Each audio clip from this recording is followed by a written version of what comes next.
And welcome back to the Upside Sports Network. My name is Michael. Appreciate you guys joining us. Going to join us for a Rangers and Angels game. So let's get right into it.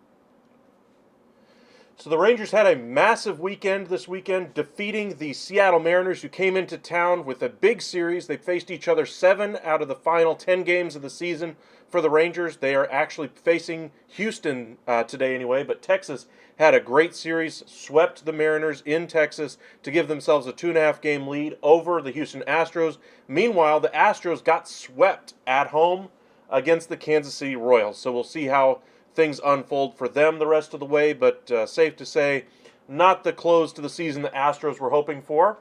Sandoval is on the mound for the LA Angels today, kind of a listless team without Shohei Ohtani.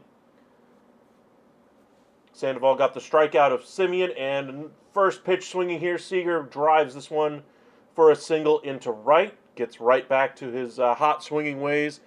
Seager really only had one down stretch this year. He missed a little bit of time, of course, earlier this year due to injury, but he is back in the lineup, of course. But he had his first real struggles over the past, say, week and a half, 2 weeks before that Seattle series. He was in a 2-for-22 slump. He has since broken out of that, and he is back to being the Corey Seager that we've come to expect this season. But it's very rare for a hitter to never really have a slump, even for a little bit. That was the first one Seager's had all season. Pretty much the entire lineup struggled at that point. And Rangers are happy to have this lineup back and clicking on all cylinders. They hit 6 home runs in the finale against the Mariners. Their offense wasn't exactly working great in that game, but they hit 6 home runs to kind of outduel the Mariners 9-8 yesterday. But the lineup today, Simeon at second, of course, Seager at short. Grossman gets the start in left today instead of Carter against the lefty. That was some speculation there that they might go ahead and sit Carter at least against the lefty, since Grossman's been so good against lefties so far this year. His plate discipline is second to none on this team. You can just look at his numbers for that. Josh Young is at third base, back and healthy. Same thing for Adolis Garcia. Garver's been a godsend to this organization for the past 2 months. Really been the only consistent hitter so far this second half of the season. Got off to a tough start, but certainly one of their hottest hitters in base, or one of their hottest hitters in their lineup. Nathaniel Lowe falls all the way down here to 7 in the lineup today, the lowest he's been in this the lineup so far this season, and gets a 3-0 count here on Grossman. That one misses high. Those pitches weren't exactly close. I told you he had a really good eye, but that at bat he really didn't have to have it. But 2 on here, 1 out. Rangers looking to extend their division lead right now, hoping to wrap up the division before they even get to Seattle, where they'll have a 4-game series against the Mariners. If the Rangers were to sweep this series and the Astros were to lose, say 2 of 3 to the Mariners, they would pretty much all but have this they pretty much all but have the division locked down at that point. That one misses outside. 5 straight balls now. Josh Young probably would have been the AL Rookie of the Year. Still probably would get my vote for American League Rookie of the Year. But he did miss about 6 weeks of the season. So I'm pretty sure that will ding him among voters' eyes. But for me, he deserves the American League Rookie of the Year award. One of the best rookie seasons Rangers have had. This one's nubbed foul, but the Angels tossed it around the diamond anyway, just in case they were able to convince somebody that it was a fair ball. Looks like it actually went off his foot. 1-1 is the count. After Lowe, it will be Jonah Heim, who after his injury to his wrist anyway, was told to only bat from the left side, even though he's a switch hitter. Now his wrist is starting to heal up a little bit better. It started to hit from the right side as well. And his bat started to come to life over the past couple of weeks. Has a couple of grand slams in there. Leody Taveras is batting 9th. His bat was absolutely gone for pretty much the entire month of July and August and the better part of September over the past couple of weeks, though it's starting to wake up a little bit, kind of coincidentally around the time Evan Carter showed up, giving him a little bit of a push for playing time, if you will. Jankowski's been on the bench for a considerable length of time now. Another guy that they could turn to.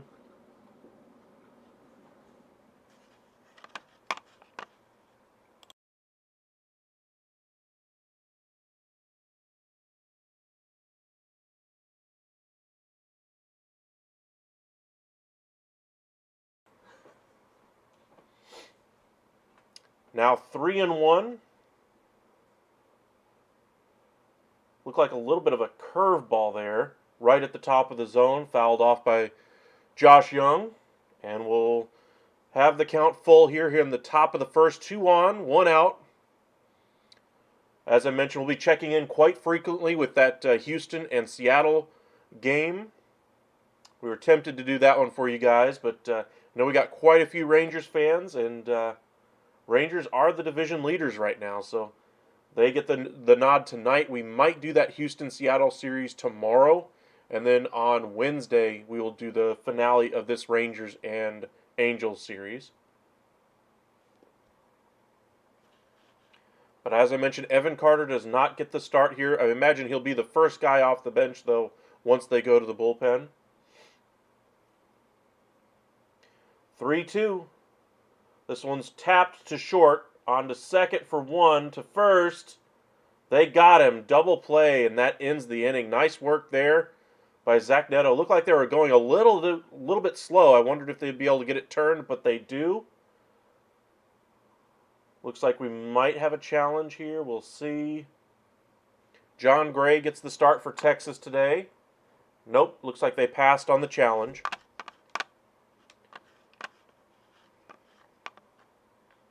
Looking at the Angels lineup, Shanuel is the first baseman. Neto is at short. Drury is still your designated hitter. Thought they might have tried to offload his money as well to try to save some money like they did by putting Giolito on waivers and Matt Moore and a whole bunch of other players that were scooped up by contending teams. Moustakas is your third baseman. O'Hop, going to be the future there in L.A. It's going to be a very dark few years now for them, though. Randall Grichuk's back in the lineup. He's been put on waivers twice, and both times went unclaimed. Joe Adell is back up with the big club. He is in center, and Walsh is in right. Stefanik rounds things out for them at second base. For the Angels, like I said, it's going to be a tough several years for them. This is the worst run baseball organization in the entire sport. I dare say it would be the worst run organization in sports history. You just look at their poor asset management for one. That's the biggest thing right there for me. Like, you can have bad attendance numbers. You can have bad, ticket sales. You can have bad apparel sales. You can have a bad product on the field. I get it. But to invest in a team that literally didn't have a future this year, take the biggest asset the sport has ever seen in Shohei Ohtani and not even get to the playoffs once with him, not try to maximize that asset at any point by extending him or trading him for literally anything. Even a bag of beans at this point would have been worth something for them. But instead, they go out there and mortgage their future even further, trading away their number 2, their number 3, their number 8 prospect, and it just doesn't look good. Evan Carter from Mike Trout, I think the Rangers even say no to that one. Evan Carter looks like a monster right now. Plus, you'd have to worry about the money for Mike Trout. No, thank you.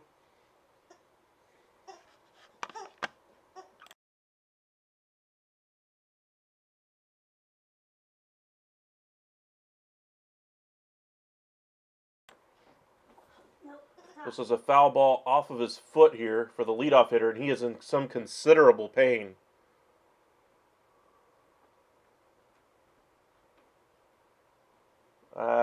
He's going to have to come out of the game, it looks like. He is in some pretty good pain down there. The first baseman just fouled it right off the outside of his left knee. He's in the left-handed hitter's batter's box.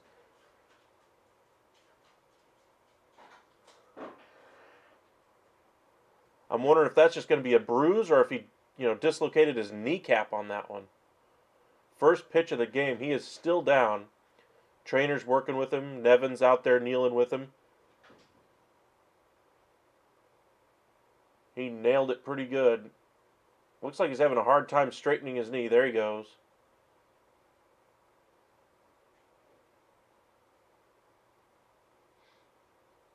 He was drafted a few months ago. Yes, he was.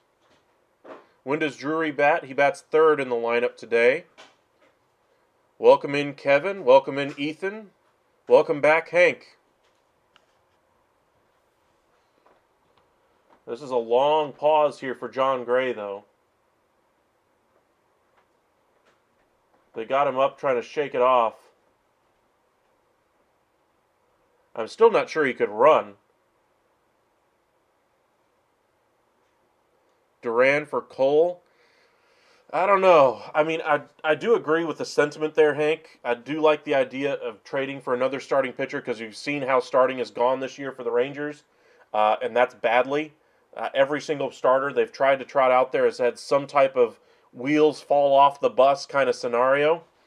But I don't think the Yankees would do that for one, and I don't think the Rangers would want to take on the money of a Garrett Cole. Sounds like Trout is staying in L.A. He's putting those trade talks to rest. Well, we kind of knew he would. He's always done that hard hit ball left or right corner, and he does actually stay in the game running pretty well. He gets into second, but he gets in there gingerly. Looks like he's still feeling it, but nice at bat there. John Gray again missing location. Didn't get it inside enough. Yeah, no problem, Kevin. This is why we do it. We like to have some fun and chat during the game. So, appreciate you guys joining us tonight. Got already 18 people with us already. So, don't be afraid. Say hello. Hit that like and subscribe if you haven't already. Neto goes for the bunt attempt and misses. That was a good pitch to bunt onto, but not able to get it down. Neto, 227 on the year, 9 homers, 33 RBIs. 691 OPS. But as I mentioned, John Gray missed badly on his location to allow that double. And he's struggled pretty much for the last 4 or 5 starts now. It's been a while since John Gray has been the John Gray of old. So we'll see if we get the John Gray that, shuts down the Houston Astros lineup for 7 innings, or if we get the John Gray that's out after an inning and a third. So I don't know. It's of course you talk about the dog days of summer. I get it. August, nobody wants to play in that kind of heat, but the Rangers are in a dome now, or they have a retractable roof anyway. Dolis Garcia, they tried not to test him here, of course, after that pop out, and 1 away here in the bottom of the first. Thank you, Kevin. Appreciate that. Whoa. Why is my camera being so weird?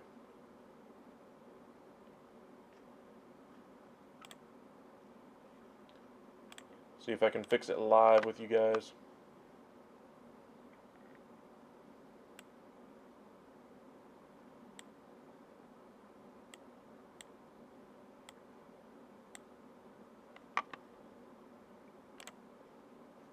That's a little better.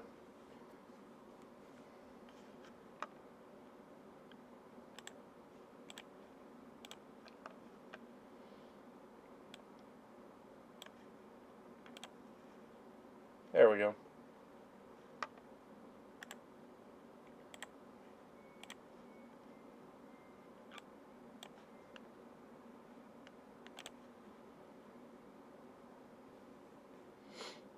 Oh and 2 count here on Brandon Drury, and he takes a timeout here.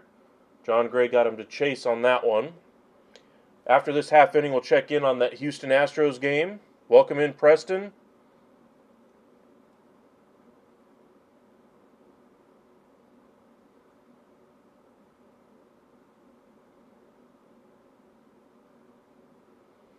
This one's fouled off. Remains 0-2.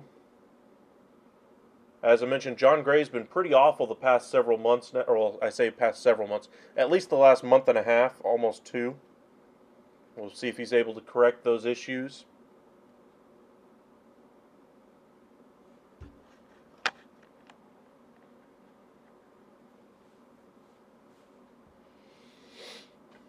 His biggest issue has been giving up the walk and missing locations. So far, he hasn't been giving up any balls or walking anybody, but we're 9 pitches in, 8 of them strikes as he strikes out Drury here, looking right at the bottom of the zone. And Drury, once again, is always saying something to the umpire. I don't know what it is with Brandon Drury. I don't remember him being this argumentative, but every single game I've seen him in this year, he's had something to say to the umpire. No matter what game it is, he's always chirping at the umpire every single at bat nowadays.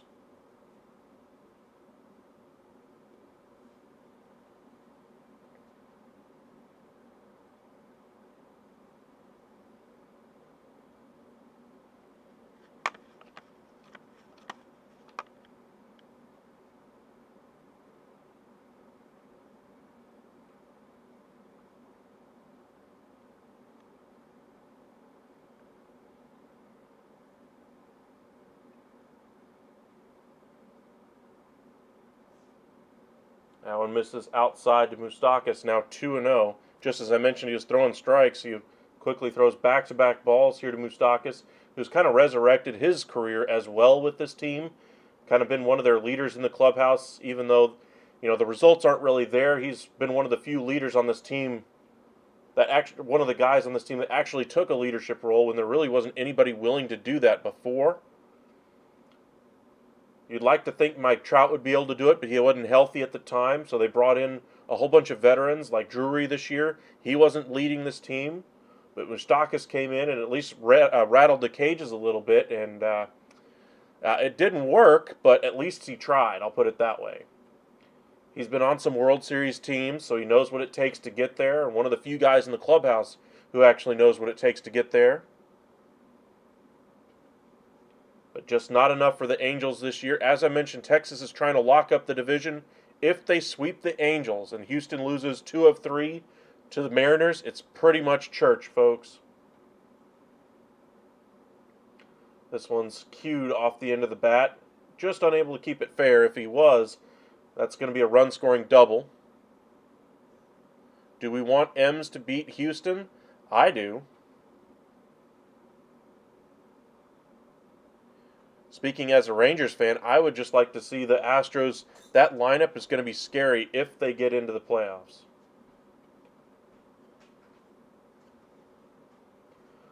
The 2-2 count. Swung on and missed. Nice fastball right at the top of the zone there. Good job. John Gray gets out of it without giving up any extra damage there. No runs, 1 hit, no errors for each side. It'll be Garcia, Garver, and Lowe. Now, as I mentioned, we wanted to check in on that other game. The other game being Houston and Seattle. The game is in Seattle. Check out the box score here. It's going to be Luis Castillo versus Verlander. Good pitching matchup for both sides. Houston's already got a couple of hits against Castillo.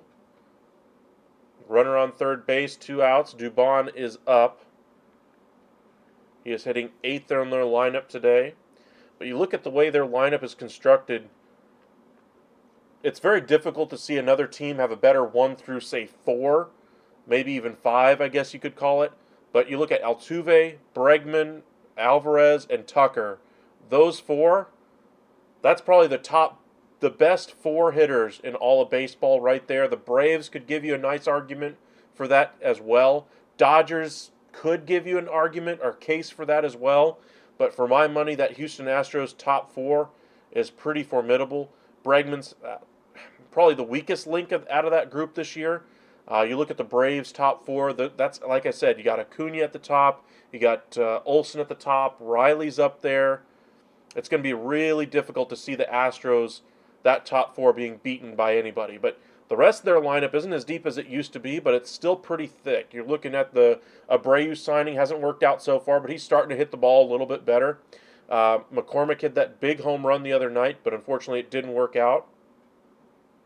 Looks like Houston's going to score right here. 6 games to prove it, yeah. Dubon got a single up the middle. 1-0 Houston. Top of the second.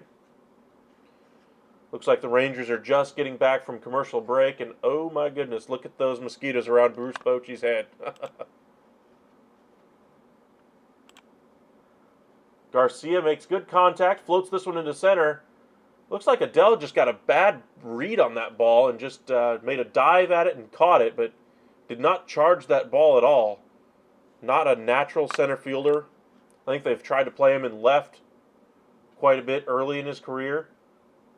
Looks a little lumbery out there, but able to get the job done. 1 away in the top of the second. Sandoval appreciates that. Garver, the DH tonight for Texas, is up next. But to answer your question, do we want the M's to beat Houston? That lineup is the tough part. And you look at the way the bullpen for the Rangers has gone. If you're a Rangers fan, that would be a very difficult top 4 guys to retire if they get to our bullpen. So as good as Aroldis Chapman is, we've seen him already give up a game so far this season to that lineup. And then Will Smith has come across his troubles as of late. Spores isn't even back there right now. You look at Brock Burke, has his moments up and down. But this bullpen is not exactly formidable. And so any chance that you can go against a less potent lineup, if you will, I would rather go with that route. And the M's, we just saw how they were able to manage their way through that lineup. I still think that the Rangers could have done a lot better than what they did, even though they swept the M's. I still think they left a lot of meat on the bone with how they performed as a pitching staff. Now, offense, of course, was finally what carried them through. That's what did them a great service in the first half of the season, but they're going to have to keep swinging those bats the way they did in that series against Seattle, and if they're hoping to continue to win that way. Because if they don't, and their bullpen comes in a 1-run game, I'm not sure I could count on them to get it done in, say, 3 or a 5-game series. So, nice base hit by Garver right up the middle on a 3-1 pitch.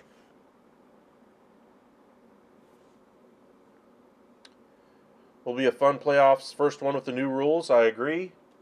Pitch clock, all that kind of thing. Strategy coming into play a little bit differently than it would have in the past.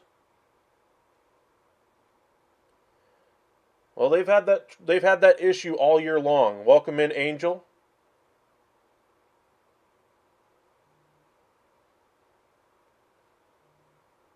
I actually went to the game on Saturday. That was a very good game to watch, by the way. I think it was, a 2-0 shutout. I actually scored the game while I was there. Yes, I'm one of those that sometimes will still actually score the game. But it was a pretty good experience. Nathaniel Lowe here drives this one out to deep to left field. Has a chance to go and is caught right on the track. And that'll be the second out of the inning. Nathaniel Lowe almost got enough of that one. It'll be up to Jonah Heim to keep this inning going. No runs, 2 hits, no errors so far for Texas.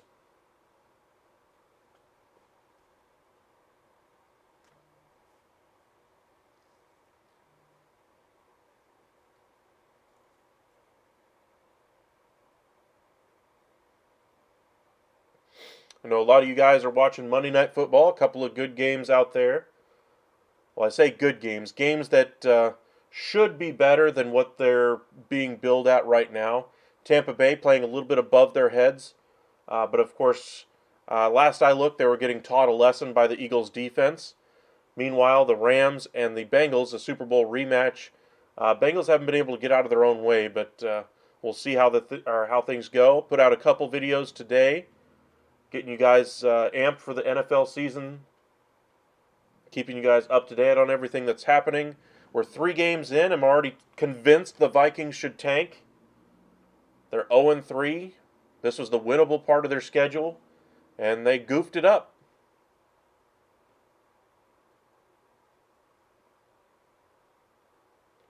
Whoa, fouled that one off, but Heim threw the bat into the stands.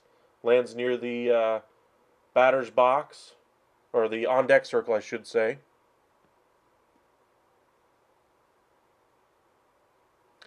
3-0 Astros. Well, Astros have got to perform a little bit. They seem to struggle at home. They're going to finish the season with a losing record at home in Houston.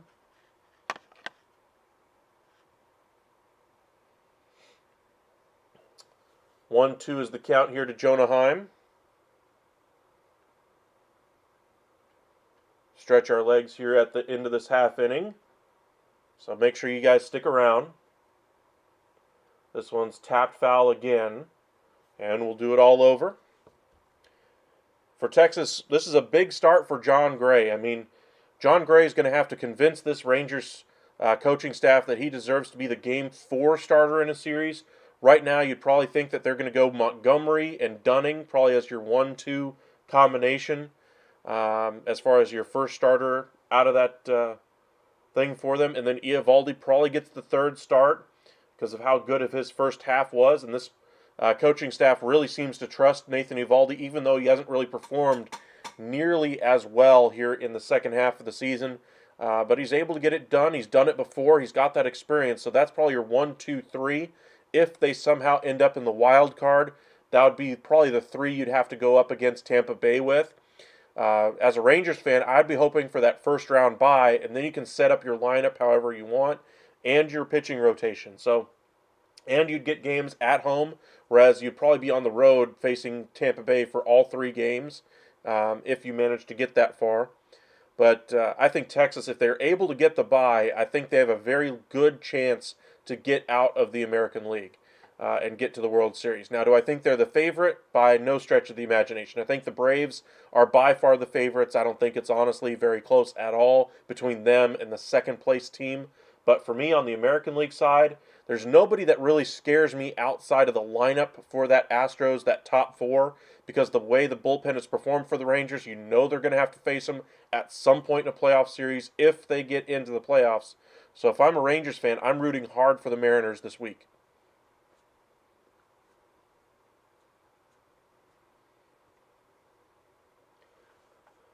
3-2 count here now to Jonah Heim.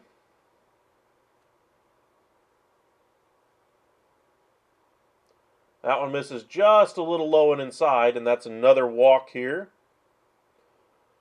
2 walks given up so far for Sandoval today. Has a couple of hits off of him as well.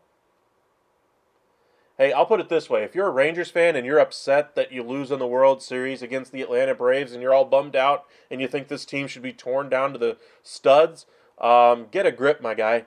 I'm not saying you're one of those, Hank, but I'm just saying I hear a lot of Rangers fans out there who say, well, we were off to one of the greatest starts in franchise history, one of the greatest starts in baseball history. We knew it wasn't going to last. Their numbers were way over the moon for what their offensive production was actually doing for them. Their bullpen continued to show problems, even though at times they were able to hold it down. The Aroldis Chapman trade at the beginning looked fantastic. Still does, but he was converting every single opportunity whenever he was brought in. But we knew it was not sustainable. This bullpen is very unproven and very shaky. We knew the starters were continuing to have injury issues. So for those of you who are Rangers fans and saying if they don't win the series this year, they're all bums, I say get a grip. I mean, this is a very good start for the next 5 years for Rangers baseball. You got Evan Carter, Josh Young, Ezekiel Duran, and Wyatt Langford to really look forward to. And not to mention, you got the entire team basically locked up for the next 3 to 5 years anyway, sometimes longer, in Corey Seager, Marcus Semien, Adolis Garcia, Leody Taveras, Jacob deGrom. Max Scherzer's going to be around for another year. Eovaldi's going to be around for another year. This team is going to be very good. The Jonah Heim's going to be there for another 5 years as well. So we'll see how things go. Pass ball allows them to get to second and third. Leote drives this one to deep right, but just in front of the warning track. They make the catch and the end of the half inning. So like I said, we'll be back here in just a few seconds. So please feel free to stretch your legs, grab a drink, and we'll be right back.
And welcome back to the... Oh, wow. This camera is just acting all kinds of funny, my friends. First pitch swinging here by O'Hop. Able to knock this one all the way out of the park. Nice home run there by Logan. Let me see if I can fix this camera once again. I don't know what is going on with it.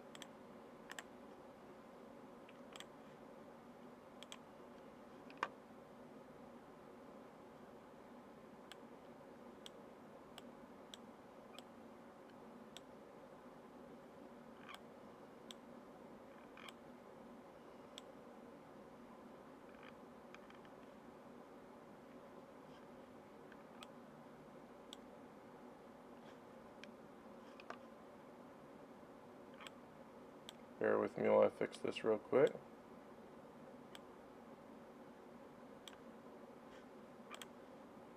That's a little better.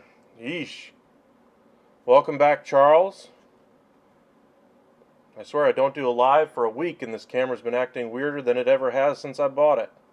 We'll see if we have to upgrade that here in the next few days. Going to try to do some lives with you guys the rest of the week with the end of the baseball season upon us anyway. Like I said, we're going to do a live tomorrow, Houston and Seattle, and then Wednesday we're going to do the finale of this Rangers and Angels series.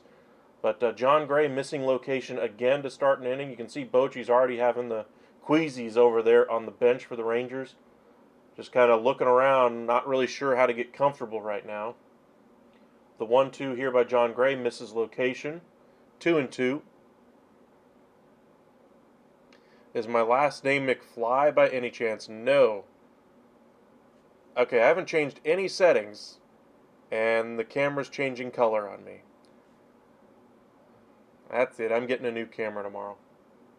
This one's hit hard into center, but Leote is there to make the catch for the first out of the inning. Why don't you live stream some football? I actually have done a few football games in the past. I will start to do some of those again this year. I told you guys I'd start to do that week 1, but that just didn't work. It wasn't in the cards. But I got the Sunday ticket package, so we can pretty much do any game on any week. So if you guys want to watch some football together, let us know your favorite team or a game specifically that you want to watch. And as long as I'm able to, I'll go ahead and do it for you. How much are new cameras? The one I'm using, I just got the Logitech anyway from Best Buy, I want to say 3 years ago when I first started this. So for it to last this long is pretty good, but I think you guys can tell it's starting to lose starting to lose its ability to do what I need it to do. But cost-wise, at the time, it was like $100, maybe 150. So I might have to go up a little bit. I'm guessing prices have gone up since then. 0-2 pitch here by John Gray, misses by a mile. That's the one thing I don't like about John Gray. Every time he misses location, he blames it on his, release or his the way he's landing when he's throwing the ball. He's not trying to fix the issue. Right there, he actually hits his location, and there he goes, gets the nice ground ball. But I would like to see him be a little bit more cognizant of how he's throwing the ball, how he's finishing every pitch. I think he's, up until the point he's just about to release it, he's very cognizant of every single bit of that. But I think his follow-through, his landing spot, he needs to examine a little bit more thoroughly in the offseason. So he's going to be under contract for next season. That's one thing I would like to see John Gray work on, because in the second half, that's really what I see most noticeably with John Gray. He's not even landing with his second foot on his follow-through anymore. Every pitch doesn't look the same anymore. His release point's starting to look a little different with his pitches, and that's not the John Gray we saw to begin the year. He was very finite in his details. He was, dedicated to his craft. I'm sure he still is, but you could see the effort and the decisions to make every single thing picture perfect on every single pitch. Right now, he's pulling off pitches and just doesn't look like John Gray. That one just gets foul, and it's 1-2 here to Walsh. We'll check in on that Astros game here at the end of the half inning. Angels now leading 1-0. I agree with you, Hank. Angels would love to play spoiler, but it's tough to do with the lineup they have. Sandoval has already been touched up this year by this Rangers lineup. Not too worried about the Rangers being able to figure out Sandoval in this one. Honestly, I'm a little surprised they haven't tried to bring somebody else up from the minor leagues for the Angels just to get them some youth up there just to see what they got. But they really don't have anything left of any real value in the lower levels of the or upper levels of the minors, I should say. Like I said, one of the worst run organizations in baseball history, in sports history, honestly. Just their poor asset management. But gets the strikeout there. Welcome in, Nicholas. John has been awful. I have him on my fantasy team, and it's been bad.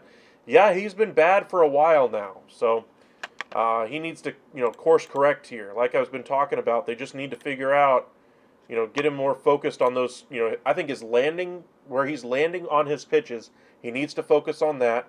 He needs to focus on how he's finishing his follow through, how he's how his release point is changing with every single pitch. Because I think he's losing command, losing location, and that's what we saw so far in the first at bat of the game, and then we saw it again on the home run to O'Hop. Just missing location, and that seems to be the issue. Leclerc has that issue from time to time in the bullpen. He's been money, nails as of late, but we shall see. Oh, I don't comment on politics anyway on this channel anyway. There are other channels out there that I've thought about doing those types of things, but I try to keep that out of it.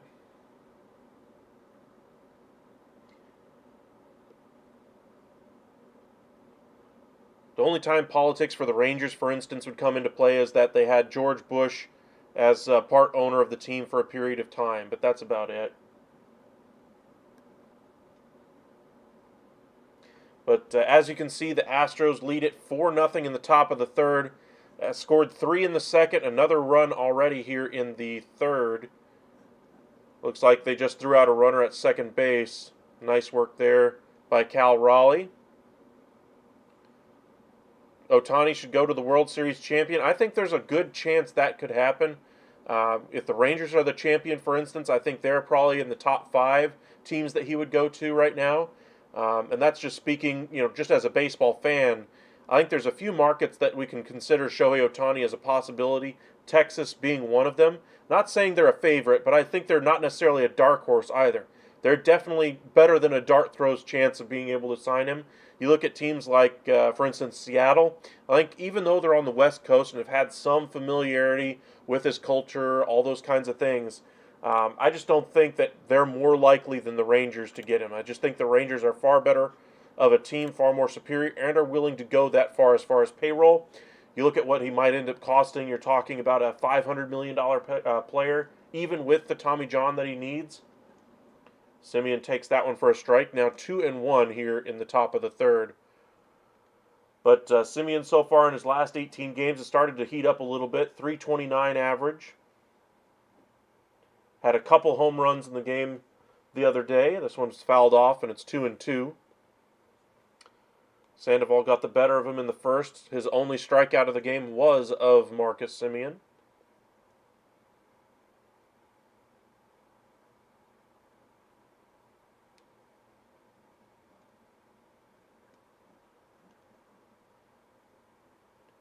Line drive a little bit off the handle, but sinking, but Walsh is able to get there and make the play out there and right. One away here in the third.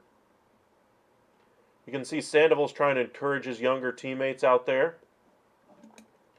A lot more supportive than we saw him last time. Last time he was animated about being taken out of the game, animated with the umpiring staff, animated with his catcher. He just couldn't get on the same page with his teammates. So far today, he's looking very, very much of a different type of a player than he was the last time we saw him. Corey Seager, a very aggressive swing and a miss at that off-speed pitch, low and away. Seager does like to jump on fastballs early in counts.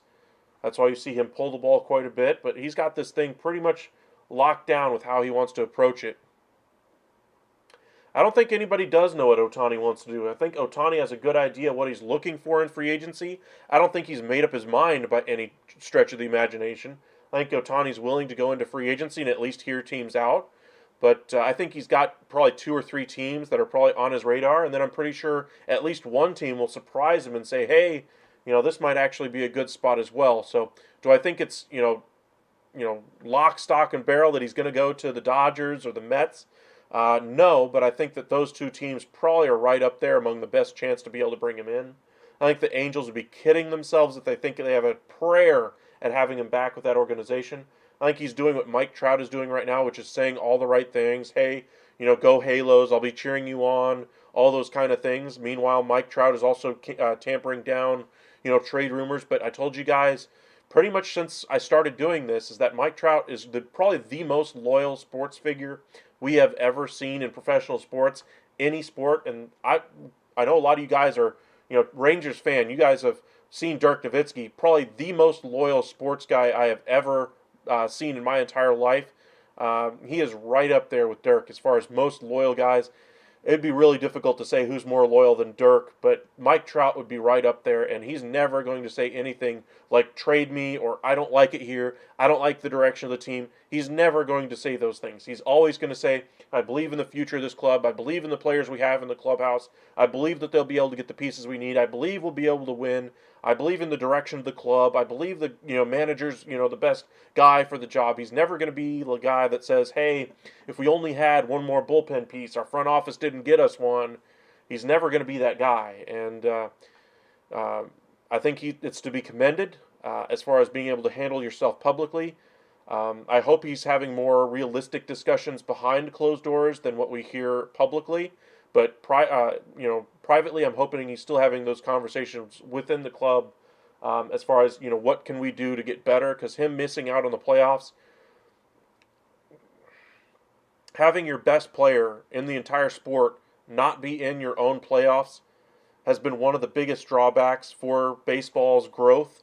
The new rules have certainly spurred the growth of the sport over the last year, but having Mike Trout be in postseason baseball every single year would have helped considerably over the past several years, and it just hadn't happened. But like I said, I'm hoping Mike Trout's having those discussions behind closed doors about how to get the Angels better.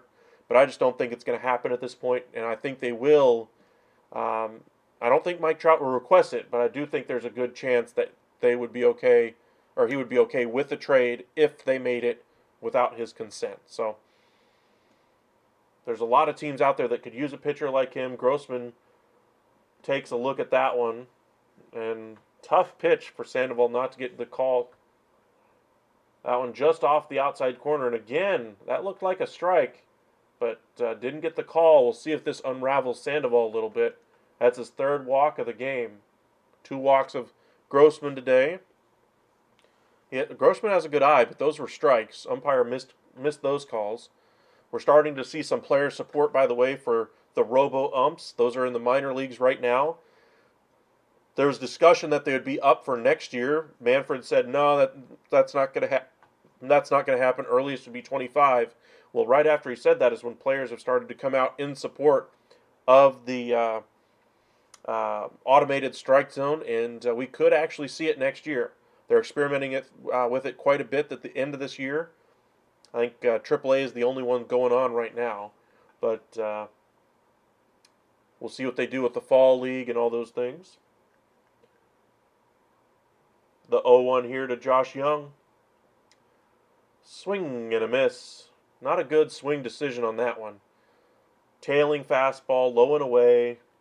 No chance to really drive that pitch. AI umps are coming. Absolutely, I agree, Hank. I can't wait for them to get here, honestly. You look at the way things are going for, the way games are called. We've seen some really unique strike zones this year. We've seen some guys like Angel Hernandez get 80% of the strike calls right. That sounds great, doesn't it? That's the lowest mark of the season. That's the lowest mark there's been in the last 15 years, is what Angel Hernandez did earlier this year. And he's consistently in the 80s. Others are up there right around 95% accurate. There are some umps that are 98, 99%, and those guys are doing a great job. Don't get me wrong. I'm not trying to say that umpires are doing it wrong or that there shouldn't be some, what they're doing shouldn't come with some credibility just because it's a hard job to do. I get it. But we need uniformity. We're talking about, a lot of money when you're talking about these players. Hard hit ball, deep left center. Nope, not deep. Got it off the end of the bat. It looked a lot harder off the bat, but he fooled me. And that'll be the third out of the inning. Back to the top of the lineup for the Angels in the bottom of the third. Let's check in on that Astros score once again. Bases loaded with only one out against Verlander. Here we go, M's, and their best hitter up in Julio Rodriguez. Best chance of the game right now for the Mariners to get back in it. We'll see what they do. That one's in the dirt. But AI umps are coming, Robo umps if you will. They will be here, I think, probably next year, at the very latest 25, if they can't get the technology worked out. But I think part of Manfred coming out and saying they won't be here next year was to get player support for it, so that way it's not so difficult to get past the union once they do get the technology there. But I think they're going to make sure the technology is right first, but we will see. If the technology's not there, they're going to wait. They're going to make sure it's right. And I'm sure in the beginning, there's going to be issues. We saw issues with the pitch comm when it first came out. So we'll see.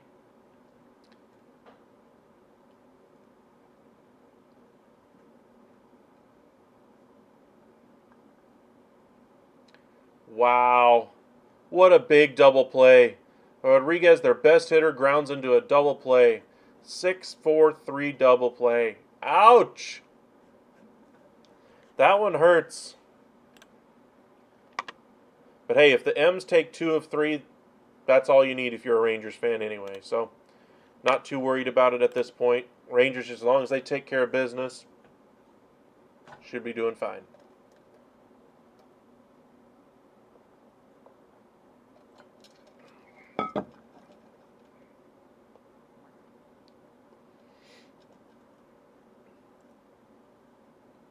Let's see how John Gray does here in the bottom of the third. This is where things kind of have usually come apart for him. Faces 9-1-2 here in the bottom of the third. Up to 30 pitches already. This one's fouled off the fists, 1-1.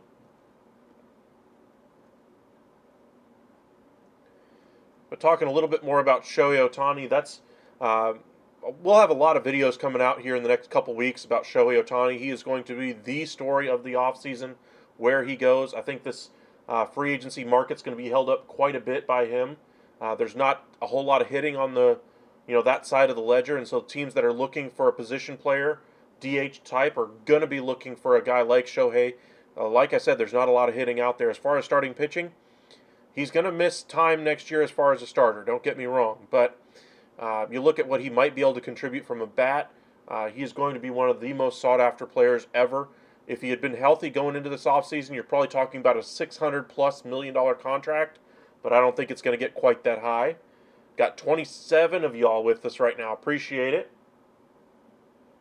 Leadoff single here by the 9-hole hitter for the Angels.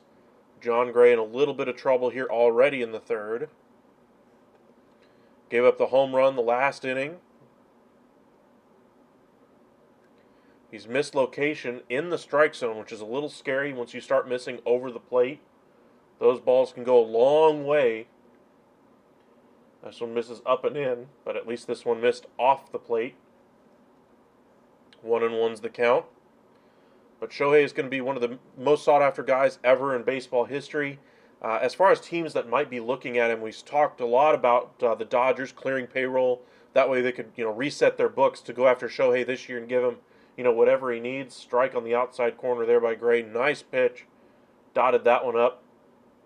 But Shohei to the Dodgers has pretty much been written down for them pretty much the entire season, but I don't think it's an open and shut case. I think the Mets are going to be right in there. I don't think they'll ultimately get him unless Steve Cohen just absolutely knocks everybody else out of the water. I don't think he'll do that, though. We've seen him exercise some restraint when it comes to the total dollar figure. Another strike three looking right at the bottom of the zone. Gray gets the call there where Sandoval did not the last half inning. Although I think that one was just a tick higher of a pitch. So tough call if you're an Angels fan on that one. Nicholas, if you are a Rangers fan, I can only assume you're a Cowboys fan. Unfortunately, yes. It's been a long fandom experience. I'll put it that way. Still disappointed they chose to go with Prescott over Romo. I think the year that they had drafted Prescott and Romo got hurt, I think once he got healthy, they should have given the job back to Romo. But here they are stuck with an average quarterback.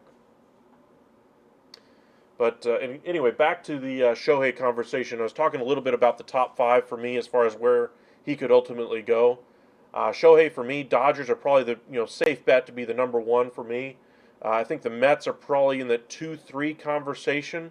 I'd probably put the Padres as one of the teams in that mix as well. I think they really need to mix that up. The Padres had a really good team this year, don't get me wrong. Their pitching was very good. Their hitting just couldn't get some hits together. They have a prolific lineup that just couldn't figure things out as far as getting runs across. And it cost them a bunch of games. And that's kind of how the season went for the Padres, is that, they'd have a 2 or 3 game win streak and then 2 or 3 game losing streak. They'd lose 4 in a row, win 1, then lose 3 more, win 1, and then lose 3 more. That's just how the season went for the Padres. So going after Shohei, I think, is the one solution for their lineup that they could really try to solve. This is really the last year that they're going to have with Juan Soto, I believe. They were going to try to have 3 pennant races out of it with Juan Soto. They had one last year. The one this year obviously didn't work out. They're not going to make it to the playoffs. And then next year, if they get to a pennant race situation, their hope, like the Angels this year, is to try to convince Juan Soto to stay. If they're unable to do so, if they have to trade him before the season even begins, then the Padres are going to have a very different conversation with what their direction of their team should be. Because right now they've got so much money invested, they really don't have much maneuverability. So they could go over the top, spend on Shohei right now. That'd be the one thing that they could really do to juice their lineup up a little bit over the next 5-10 years. If they don't do that, it's very difficult to see them doing anything major at all for not just this year, but next year and the year after that, even if they were to either re-sign Juan Soto or trade him. But they have a lot of question marks going into the offseason. But they're my number 2 or 3 team, depending on how you feel about the Mets. In that 4-5 conversation, that's where I have the Texas Rangers. I think the Rangers are just as good a shot as a team like the Giants. I think they're very similar as far as their positioning to be able to go after a guy like Shohei Ohtani.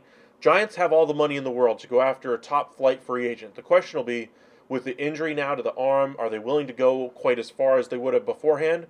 Meanwhile, the Texas Rangers have shown they're very committed to winning right now with all the money they're eating on the DeGrom contract, all that kind of thing, that have spent so much on the starting rotation, and it just hasn't worked as of yet to get consistent, dominant performances out of your starting rotation.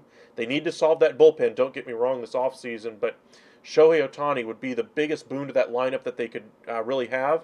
And then once you get him back, say, September, or even if you get him back the following year, that's when you really take off as a franchise. You have DeGrom back that season as well. Scherzer's probably done at that point, possibly even retired.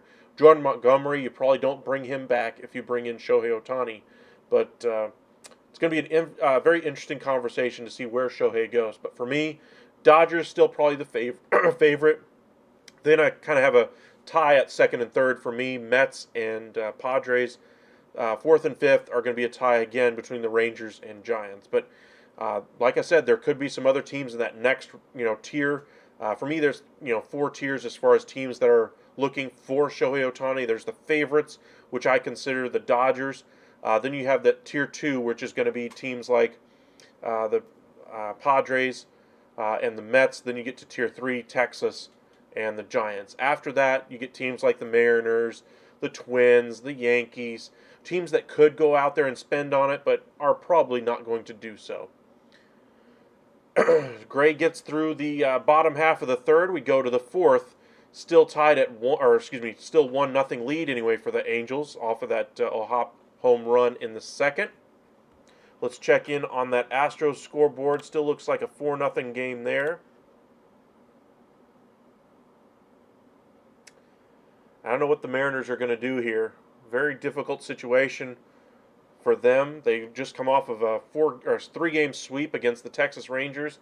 You'd like to have seen them at least win one if you're a Mariners fan.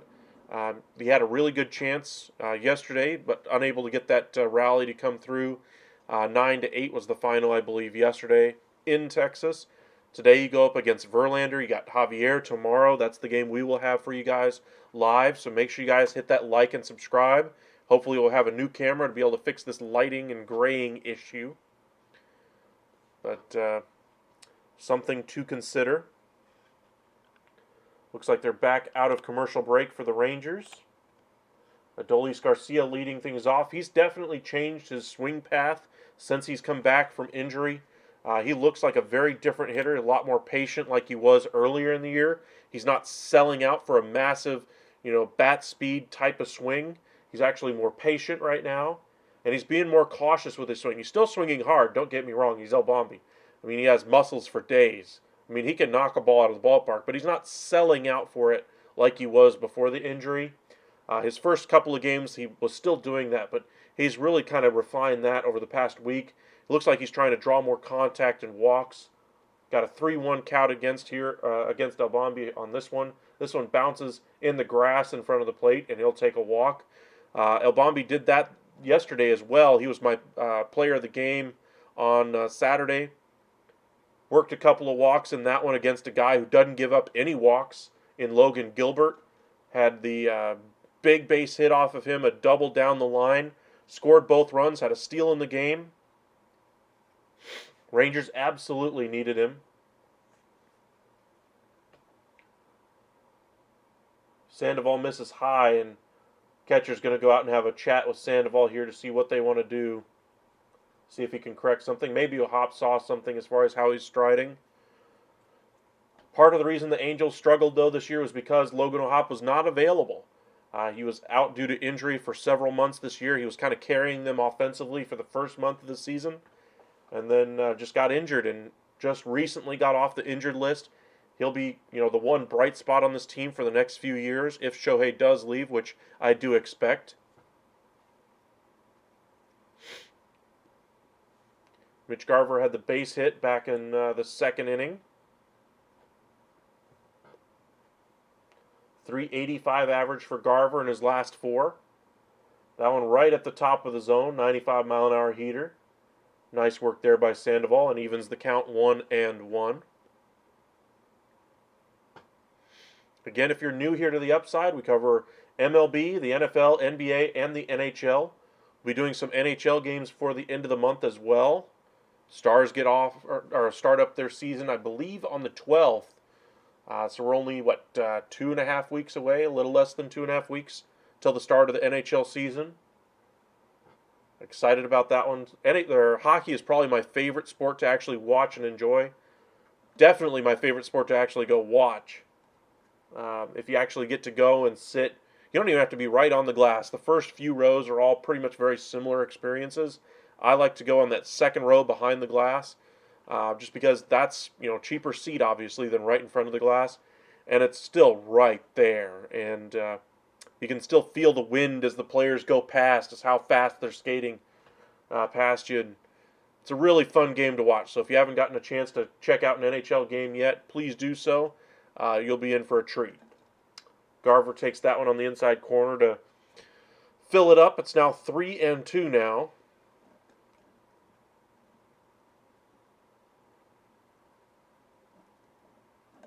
Could we see another walk here by Sandoval?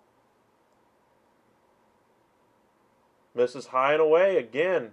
Sandoval having words with himself. Now this is more of the Sandoval we're used to. Is he injured though?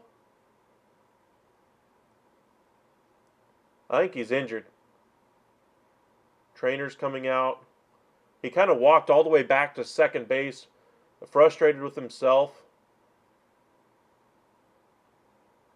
Maybe he felt something on the delivery of that pitch, but he doesn't look like he felt good at the end of it. Before it even got to home plate, he was already starting to turn on that one. Looks like Nevin's giving him the pat on the back. Not worth risking it, so we might see a pitching change right here.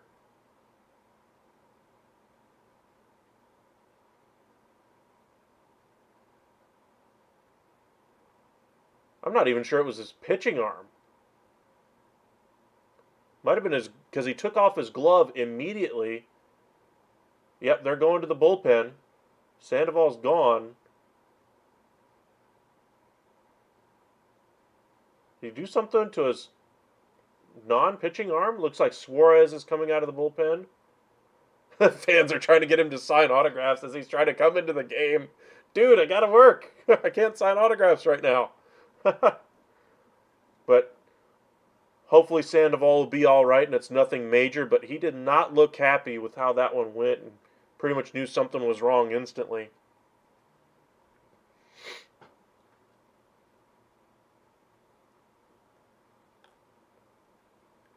According to Evan, I don't have the sound on the game, but apparently he screamed immediately after releasing the ball there, so hopefully it's nothing too painful or something he can't recover from quickly. That doesn't ruin his off season, but that'll probably be the last time we see Sandoval this season, if I had to guess. Put him on ice if you're an Angels fan. Nathaniel Lowe will be up. They're going with a lefty, so they're sticking with the lefty system right now. They're not going to go to the righty out of the bullpen to let Evan Carter come up here in a minute, but Suarez will be coming into a 2-on, nobody out, and Sandoval's given up a lot of walks in this one already. Just looking at the lineup, just to add them up real quick. That's, 5 walks today through 3+ innings for Sandoval. But he leaves with the lead right now. Not sure that will be the case at the end of this inning, but Nathaniel Lowe's grounded into a ton of double plays as of late. That's got to bode well for you if you're an Angels fan.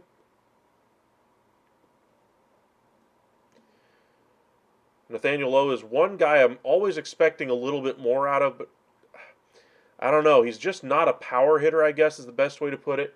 He's more of a gap-to-gap hitter with occasional pop, but he's not hitting as well as I thought he would at this point. I thought the Silver Slugger was a real step in the right direction last year for him, but we're not seeing the same second half that we saw to Nathaniel Lowe last year, and that's what I think is more of the troubling thing for them, is if they want to keep having Nathaniel Lowe at first base, is he a big enough bat to have at that spot, or would they be wise to go out there and try to trade for a little bit bigger bat, a bigger pop, bigger average, whatever the case may be? There's a lot of really great first basemen out there, a lot of guys that you can even flex over to first base. Is it worth having a guy who hits 267 with not a lot of power? I shouldn't say not a lot. Not great power, but average power in that spot in your lineup, and you have to move him down when you face a lefty. That's the issue I think the Rangers are going to have to contend with in the offseason. Same thing with Adolis Garcia. Are they both going to be part of the solution for the next 5 years, or are they guys you peddle to bring in some starting pitching or some bullpen help, or maybe even some younger guys down in the prospect system to keep this thing going for a considerable length of time? You have a lot of good young talent coming, and it's very good right now. You don't want to see the product dip on the field already, but just when you're coming out of a long rebuild process, well, I say long. They weren't good for 3 years and then started the rebuild, and it got short-circuited really by the investment of money in Corey Seager and Simeon and DeGrom, and kind of short-circuited that rebuild process. So basically a year and a half, 2-year rebuild, and 3 years before that of just bad baseball. And the Rangers are very likely back in the postseason this year. Looks like we're back and ready. Suarez looks like he's warmed up enough. First pitch here misses well outside, 1-0. Garcia at second. Got the walk there. Garver at first. Got the walk there.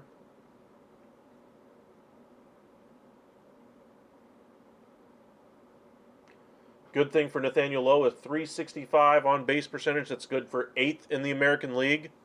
Welcome in, Jesus.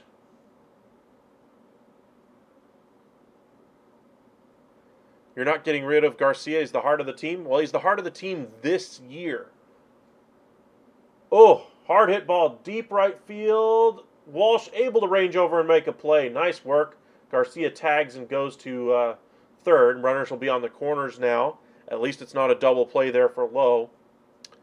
But Garcia's, he's 32 years old. He's not going to be around. He's not going to get that big contract with the Rangers. He's too old of a player to really cash in on his time as well.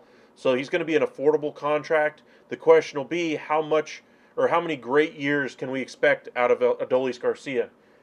Garcia's probably, at the zenith of his career right now?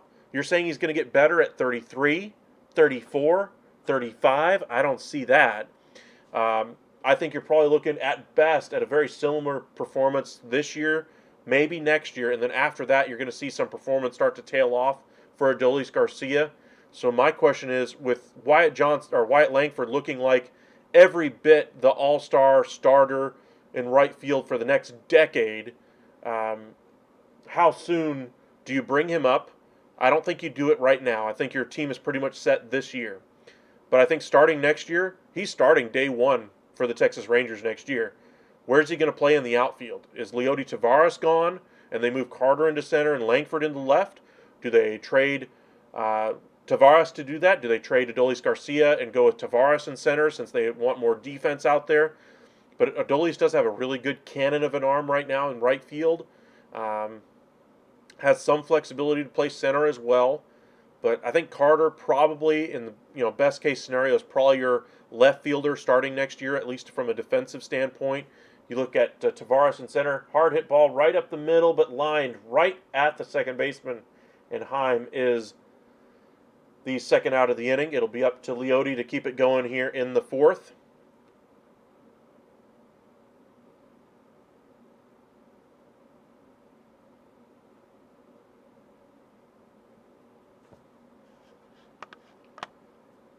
Got to find another first baseman. Well, my argument at the trade deadline was, did we really try to get a guy like Pete Alonso? I think that would be the power bat that would have sustained us during sustained the Rangers anyway, during that down period they would have had. But I think there's other guys that they could flex over to that spot. I think Duran showed some of the limitations of a young player. We've all gotten kind of tricked into thinking young players come up and are instantly great this year.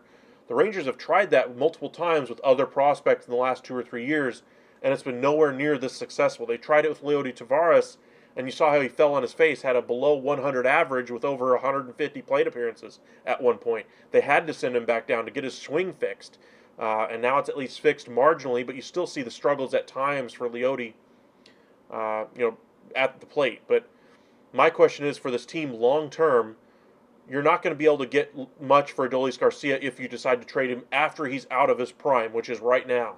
And he's still only a .244 hitter, and he's still working on the strikeout numbers. He's a really good RBI guy. I think he's the one guy on this team, if you decided, hey, I want to extend my title window, you could get something nice back in return for him, as far as a bullpen or a starting pitcher or a top end prospect that you could either flip to bring in another piece for the long term. But I think he's the one piece out of that outfield besides Leote that you could move right now. I think Langford's going to be up next year. I think Evan Carter's going to be up next year. I think the bigger question is, what do you do with Ezekiel Duran? Is he a super utility guy going forward, or do you find another spot for him on another team? Ground ball here to short, goes the short way and gets the out recorded. The force at second, and Garver is retired. Inning that started with two on, nobody out, and the starting pitcher being pulled results in no runs. That's a little tough. Rangers needed to get a run across there, but don't. Through 3.5, Angels lead it 1-0. But Carter, Langford, and Garcia is going to be your outfield next year, with Leote, I'm guessing, off the bench or traded. I think that's probably the more likely chance. I agree with you, Jesus, but I just don't think that's the route they should ultimately go long term. I think long term they're going to have to find other solutions for what they want to do. I think they've got enough prospects in the system right now to where they're going to have some nice pieces coming up. And it's tough for me to trade a rangy center fielder over a guy that's hitting 244, even with all the RBIs that he's getting.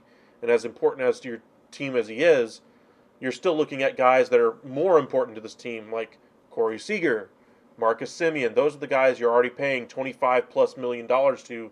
You need them to be your leaders. Marcus Semien's tied with the American League, or well, I think Julio Rodriguez now has it, but second in the league in hits. Corey Seager's the best batting average in the American League, over 30 home runs. But if you're looking at places to improve on this Rangers team, you kind of nitpick a little bit, which is what we're doing. We're literally nitpicking a team that's very likely going to win the AL West, at least the way it looks right now. But going forward, they have some questions to answer with what they want to do. But their team is pretty much locked up for the next couple of years at the very least. Langford's going to be a starter for you guys for the next 6-7 years at the very least there. I think Carter looks like a stud. The question will be for Duran, do they move him for another starter or a bullpen piece? We talked at length about a guy like David Bednar at the trade deadline and during the offseason this past year. We'll see if they revisit that conversation. Josh Hader, I think, is going to be a very difficult player to pass on if you're a Rangers fan. But I think they also need to get more right-handed in that bullpen as far as high leverage arms that you can go to from the right side. You look at guys like Josh Spores and Jose Leclerc. Those are really the only two guys they've had on the right side this year.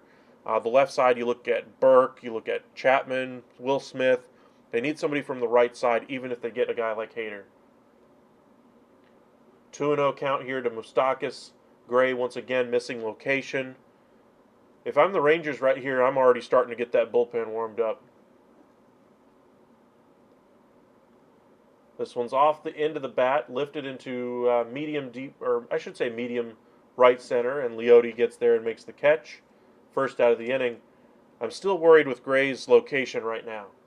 This is basically a AAA ball club that you're facing at this point right now. Maybe a 4A ball club in the LA Angels with what they're trotting out there every day. Guys that should not be starting in Major League Baseball right now are getting significant time. Tapped foul, and it goes back to the screen. 0-1. And John Gray's missing location. If he was playing pretty much any other team right now, I think the Rangers would be hard-pressed to say that they would be down 1 run. But maybe they're just trying to get some length out of him. I don't know, but another one tapped foul. That location looked a little bit better.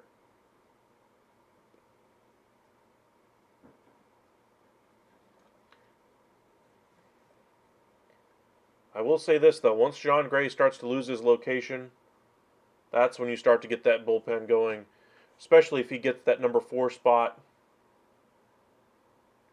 in a playoff rotation. Hop, the guy who hit the home run off of him last time, gets another pitch that misses location and drills it back through the box for a single. He was trying to get that pitch to finish down, and it finished middle.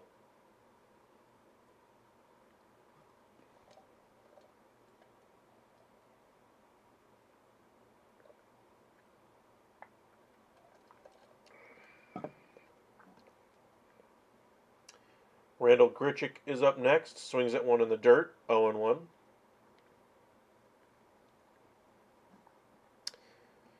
Let me pull up the Rangers side of the box score so you can see where their lineup is. The one opportunity that I see for them to be able to improve this lineup is at that DH spot, depending on what they decide to do with Mitch Garver, Austin Hedges, Sam Huff. This one's high fly ball, medium left center. Leote ranges over and makes the catch for the second out of the inning.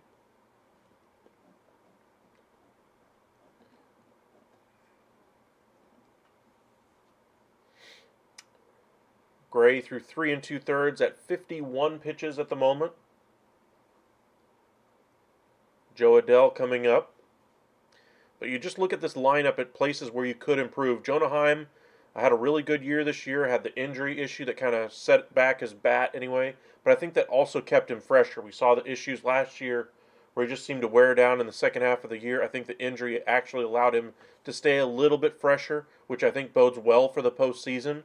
I do worry about his bat as far as the wrist, if it's going to hold up through the postseason, but we shall see. Welcome in, Glemson. Appreciate you for joining us. Be sure to drop a like and a subscribe if you haven't already.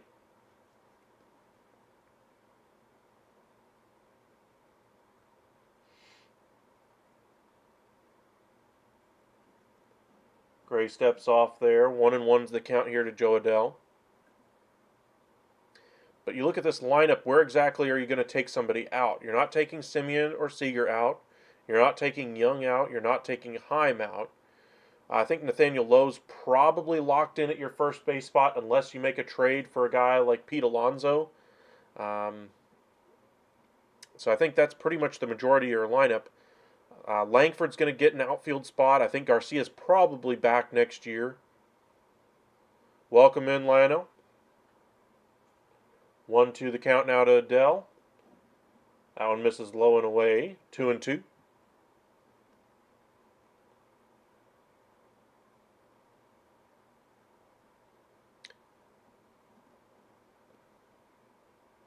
Got 32 of you guys with us right now. Appreciate it. Talked a little bit about Ohtani, the terrible front office. The Angels have been, been foisted upon themselves anyway. Ownership group, the decisions they've made, the road they've gone down, how they're going to be stuck this way for a long period of time. We'll get into that here a little bit more as we continue. Talked a little bit about Ohtani's free agency, how the division's looking. We'll check in on the standings here in just a moment. Gray just missing location once again. He's not very consistent with location. That's the one issue so far with Gray that I've seen over the last 6-7 starts. That's a strike right on the inside corner. Not where he was wanting to throw that one, but a beautiful pitch either way.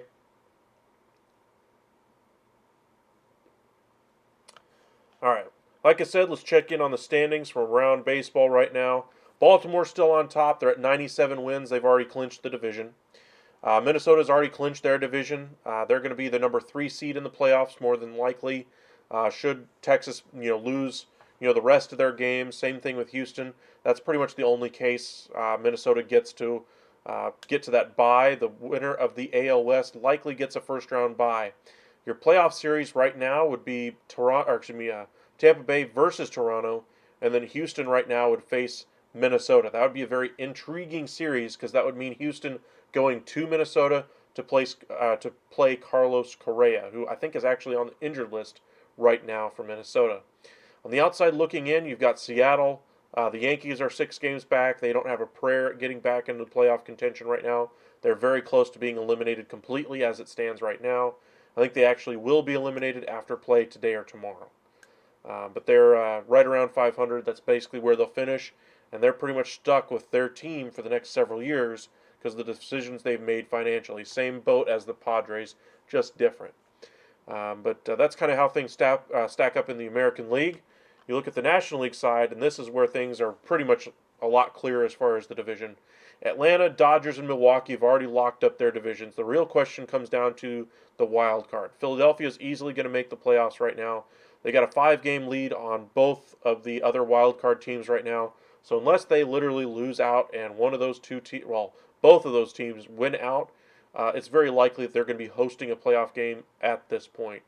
The final two spots in the wild card are going to be absolutely fire for the next couple of days. You look at the Diamondbacks and the Cubs currently hold it, but Miami's on the outside looking in. Cincinnati's 2.5 back. I'm not counting Cincinnati out, but I think they're really close. I don't think they really have a legitimate shot to get in there. They had a 9-run lead against Pittsburgh the other day, ended up losing that game. Last I saw, they were down 13-9, and it was only the 7th inning. They just let their foot off the gas, and that's not something playoff teams do, not this late in the year. But I think Miami has a really good chance to get in there. I think the Cubs will ultimately get one of those spots, and I'm going to go with probably Miami to get that final wild card spot. But Arizona's really good as well. I could see it going either way, but for my money, I would probably go with Miami getting in there. Semien looks like he's going to be retired once again after a good game yesterday. Looks like he's back to struggling here. 0 for 3 now on the day. It'll be up to Corey Seager next. Suarez has been good since he's come in.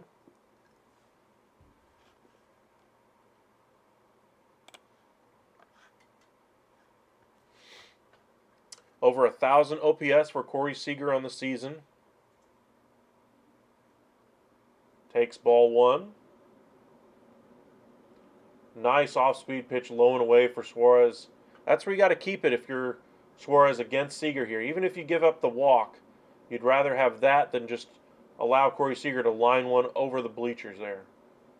Nice inside pitch right on the inside corner. Just catching a touch of that inside corner. Not a pitch Seager could have done much with on that one. This one's lifted shallow right field. Second baseman going out. Makes the catch there for the second out of the inning.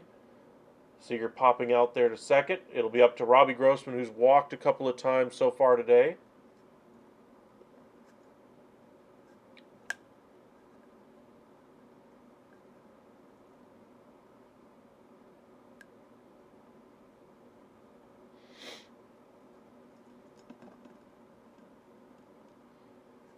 Seager's hit 33 home runs this year, tying a career high. I think he probably passes his career high this year. I'm going to go ahead and guess he hits another couple of home runs in Seattle, and he'll get up to 35 home runs, just to make sure that the Rangers take the division. I think that's how his season will end, at least the regular season. So go ahead and chalk 2 more up for Corey Seager in my book to get him to 35. 0-2 count here on Grossman. Misses away, 1-2. Arizona could sweep the Astros and make it in. I would agree on that one as well. I think they could, but Astros are the better team. I'm not counting on it.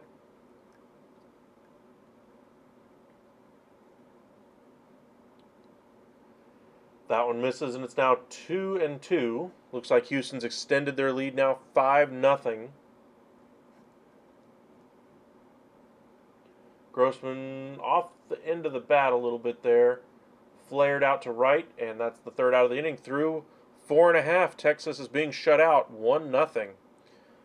Bats are going a little silent here today. They didn't give up many hits, or they didn't get many hits anyway in that finale against the Mariners. 6 of the hits, though, were over the fence, so that got them to that 9-run mark. Hopefully they can get things going against a team that they should be able to handle and sweep. Let's check in on that Astros game. They're in the bottom of the 6th inning already here. But it's already 5-0. Astros in front. The injury issue with Sandoval kind of causing our game to slow up a little bit. This game actually got underway after hours. Verlander's still on the hill, only at 69 pitches. Looks like he's going to get the Rodriguez here to end the 6th inning, and he does. Only at 70 pitches. Verlander might get a complete game in this one. Welcome in. Appreciate you.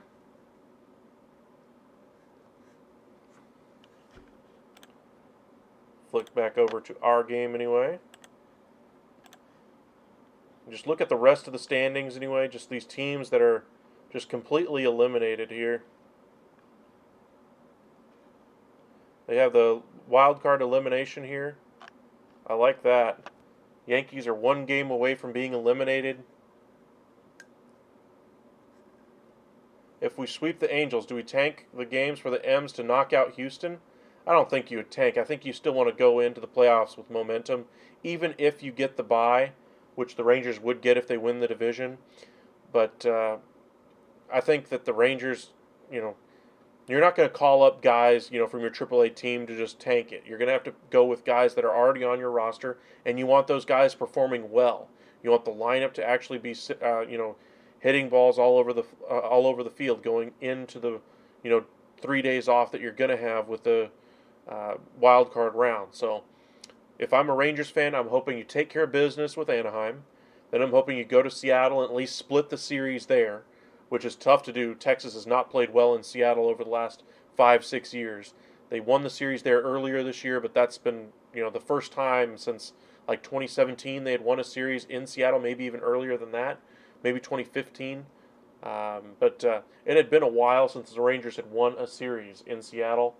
And I think they were, 18 and 60 something over the last little while. But this one's popped out. First out here in the 5th. Gray up to 60 pitches through 4 1/3. But if I'm a Rangers fan, I'm hoping for a sweep here in Anaheim. And then I'm hoping for at least a split in Seattle going into the playoffs.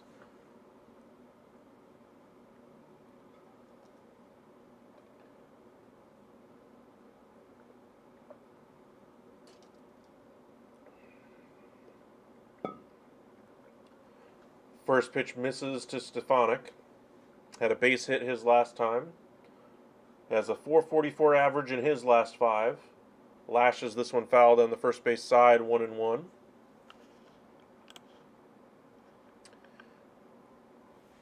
What are the odds of Texas winning the West preseason?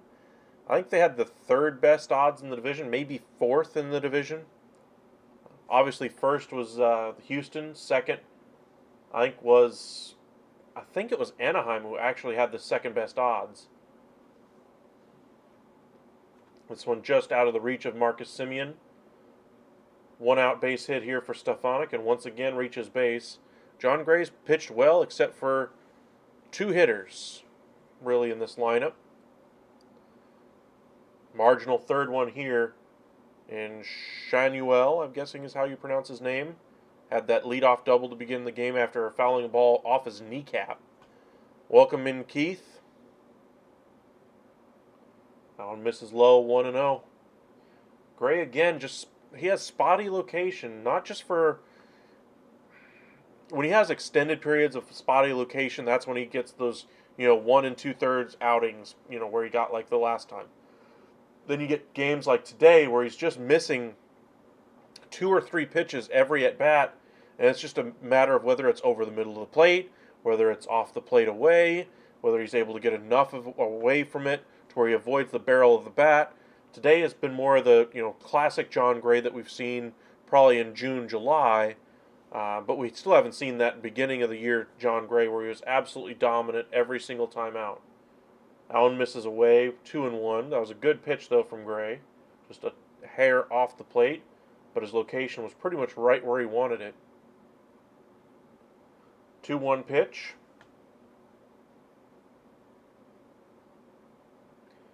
Not even close. 3-1. Heim telling him to calm down.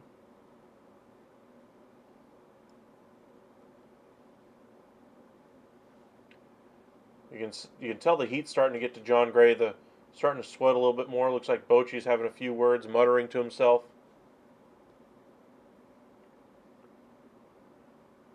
Going down to second. They get this. Oh, wow. Nice work by Jonah Heim. He's really worked on that this year. He's, I think in 3rd in all of baseball right now. Caught stealing percentage and all those things. Guns down Stefanik there at second.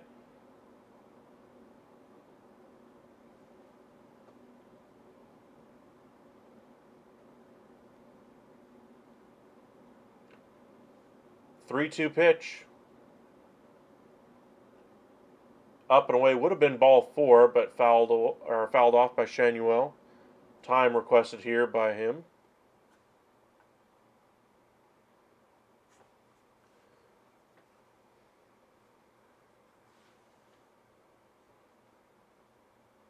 Like I said, we're going to be doing a lot more baseball here to round out the year. We're going to be doing the Houston-Seattle game tomorrow, Texas and LA game on Wednesday. This one's tapped foul third base side, and we'll do it again. Then on Thursday, I think we're doing the Texas-Seattle series. We might be doing all 4 games of that series depending on how playoff positioning goes. The 3-2 pitch from Gray. Just locked him up, just right on the outside corner, off speed, just beautiful paint right there. John Gray gets the call. And that's the 7th strikeout of the game, I believe, for John Gray. When John Gray's on, he's usually striking out, players like 6 or 7 batters a game, sometimes up to 9 or 10. But he's got it working today. But he's still missing location a little bit. Like I said, if they're facing a more potent lineup, a more representative lineup in the MLB, then I think we'd probably be looking at a 4-0 deficit right now. But as it stands, he's been able to miss just enough barrels to be able to get the job done. And through 5 innings, Angels lead 1-0. Checking on that Houston score, they're already through 6.5 now.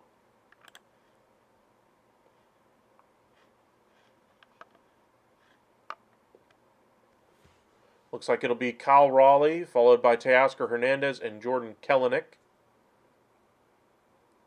Or Jared Kelenic, sorry.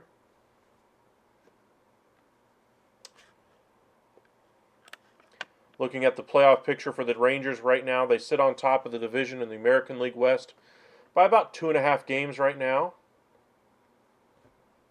If Houston wins tonight and Texas wins, that'd probably be the most likely outcome right now if I had to guess. I think Texas will probably get things going here in the next couple of innings, but Houston looks like they're going to win Game 1 of their series versus Seattle. Seattle's probably going to fall back a game and a half out of the wild card, and they have an uphill battle to climb right now, going up against Houston and then Texas to round out their season.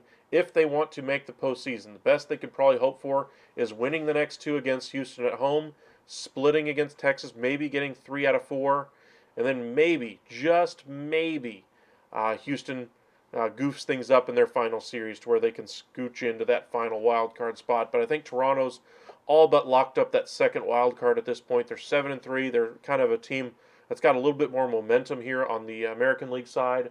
But you look at the division for Texas, it's all right in front of them. If they're able to take care of business here in Anaheim, even if Houston were to sweep Seattle in Seattle, Texas would be looking at probably the American League West Division crown. They would have a very difficult time not winning it if they swept the LA Angels, which they should do. Jimmy Herget, the former Ranger, is on the mound now for the Rangers.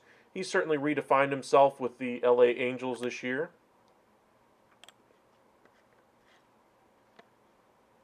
Nice work by Jose Suarez out of the bullpen for the injured Patrick Sandoval. This one misses outside to Josh Young. 0 for 2 on the day.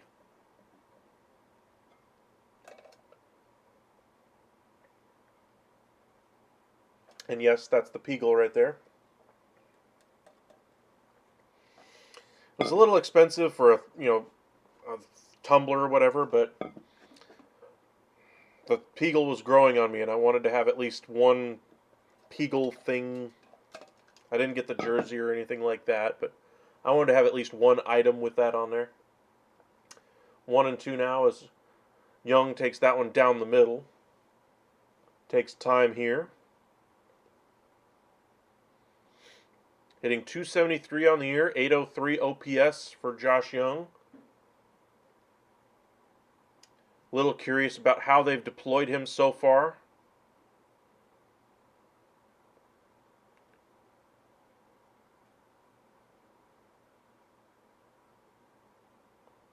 This one's popped up right at second base. And making the catch there is Stefanik. 1 away. Pangle. I thought it was Peagle. Could have sworn I saw it in the press release as Peagle. And I always hear it on the telecast as Peagle.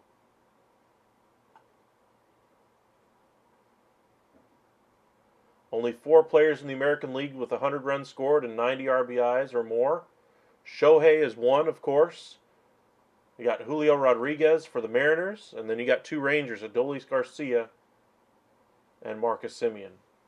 Garcia worked a walk in the 4th, 0 for 1 on the day, takes outside ball 1.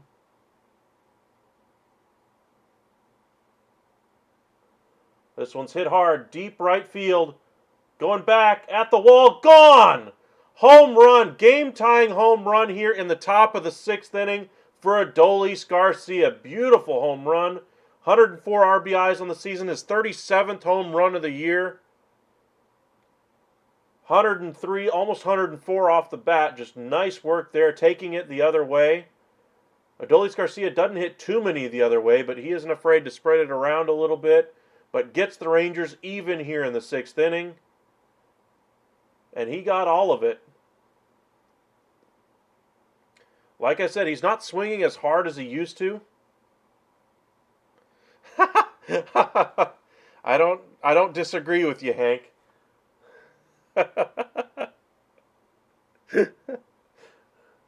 But what a big home run for Adolis Garcia there.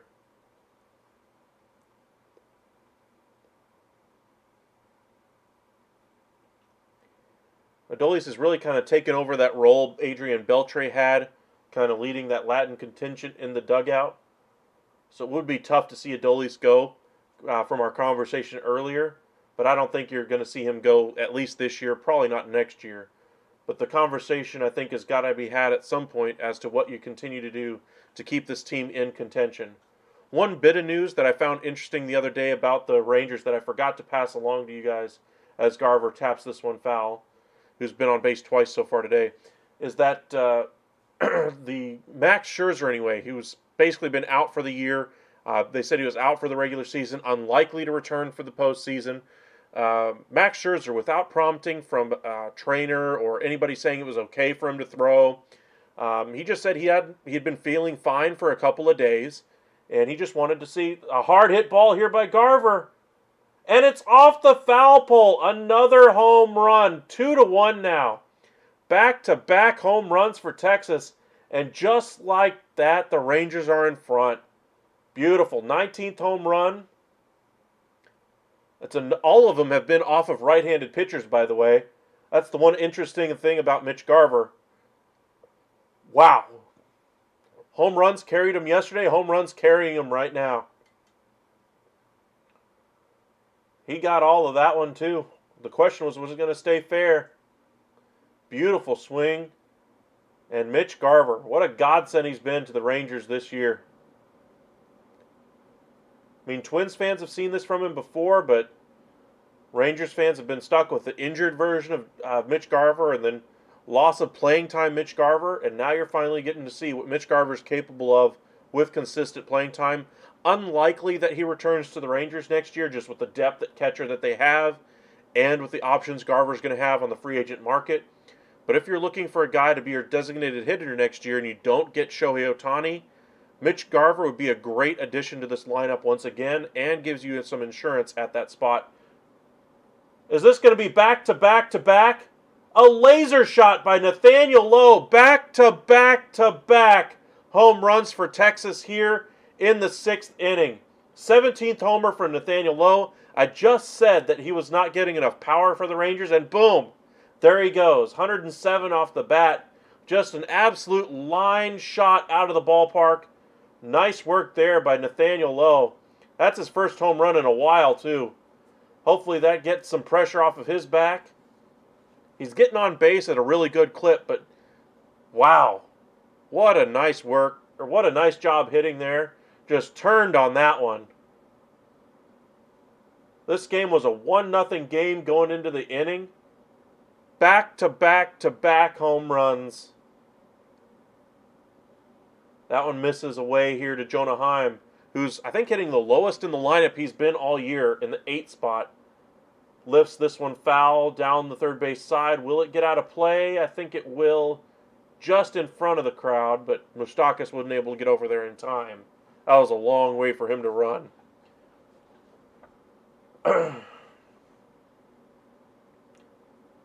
Wow. Texas now leads the American League in home runs with 226 home runs this year. Second place is 224.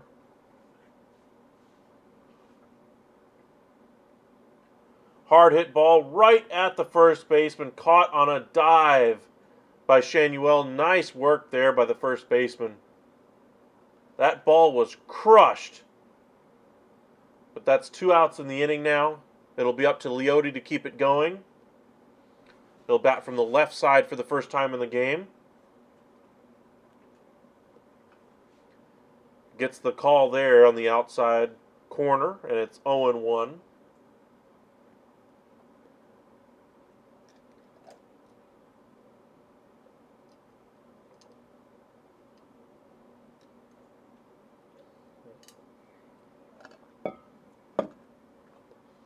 The 0-1 lifted into left field.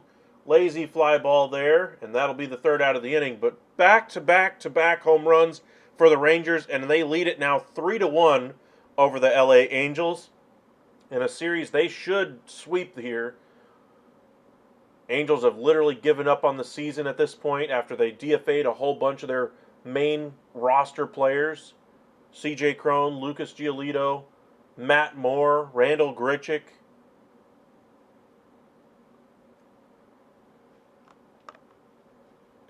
Hunter Renfroe. Let's check in on that Astros game real quick. They're already in the 8th inning. This game is moving fast.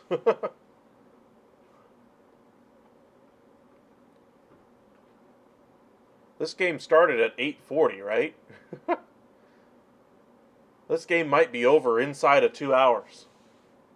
And they've had 5 runs scored.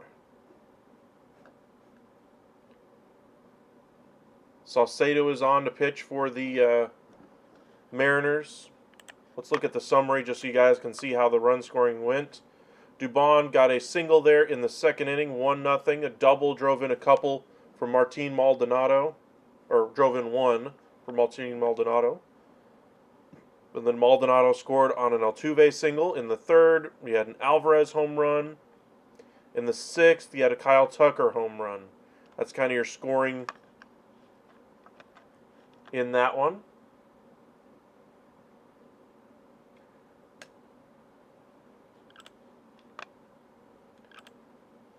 When is expansion and realignment? 2026? Good question. Just looking at how things have gone for inclusion into baseball, Nashville already has a group in place. They already have a coaching staff in place for that group that's going to be getting a team in Nashville. That's likely going to be 2025 when they get that team. Don Mattingly is going to be the manager of that team. He is the bench coach right now for the Toronto Blue Jays as kind of a stopgap team, or stopgap for that, or stopgap for him anyway. They're going to do a pitch-com communication thing here.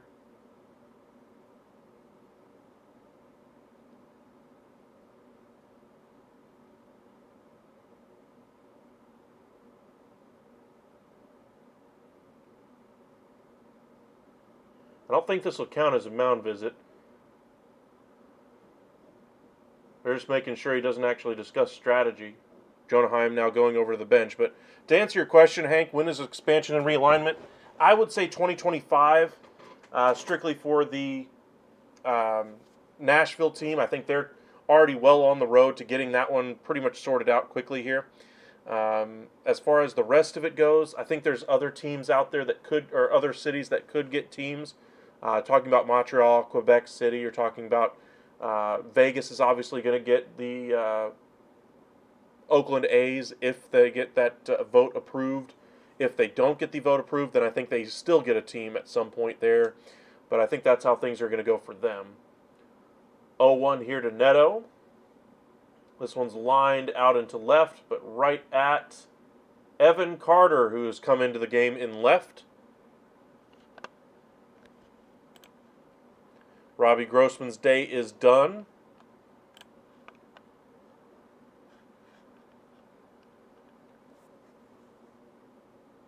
Going a little bit more defense here. The one guy who's seen his playing time literally drop to almost nothing in this lineup is Travis Jankowski right now. And I think he's strictly up here right now for insurance in case they need a pinch runner or if they need, a day off for Leote. I think that's probably the more likely scenario is Leote is going to get a day off here down the stretch to at least keep him a little bit fresher. They need to get Jankowski some consistent at bats. That's when he's been at his best this year, is when he's gotten those consistent at bats. The Angels do have a righty loosening in the bullpen. Drury takes a strike on the outside corner. We'll see how he reacts with this one if he gets struck out again. We already seen him lose his cool multiple times against the Rangers. This one's popped up. We won't get to see his reaction on a strikeout, but Semien will make the catch for the second out here in the bottom of the sixth. Rangers looking like they're going to keep their 2.5 game lead in the division over Houston, unless Houston's able to, or unless Seattle's able to mount a comeback there late in that one.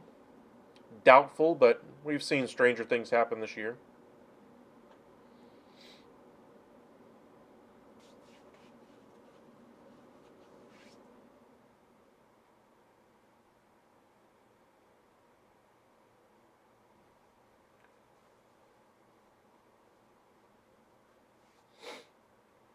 Strike one there on the inner half of the plate.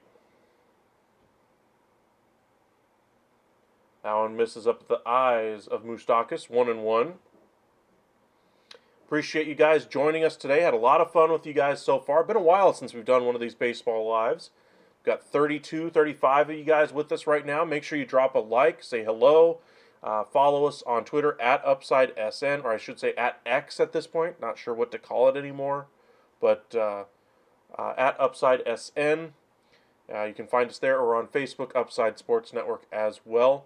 We'll post whenever we do go live. Posted a lot of NFL content over the last couple of weeks with the NFL getting to swing. The NHL's coming back here in about 2 weeks, and then the NBA will be back in about 4 weeks. So all 4 sports will be going at the same time for the early part of November, the last couple weeks of October as well. So it's going to be a busy time in the sports world. I know everybody says the Super Bowl is the best time of year for sports, but I'd argue the end of October, beginning of November is a tough second, or is a very tough spot to look over, or to overlook anyway.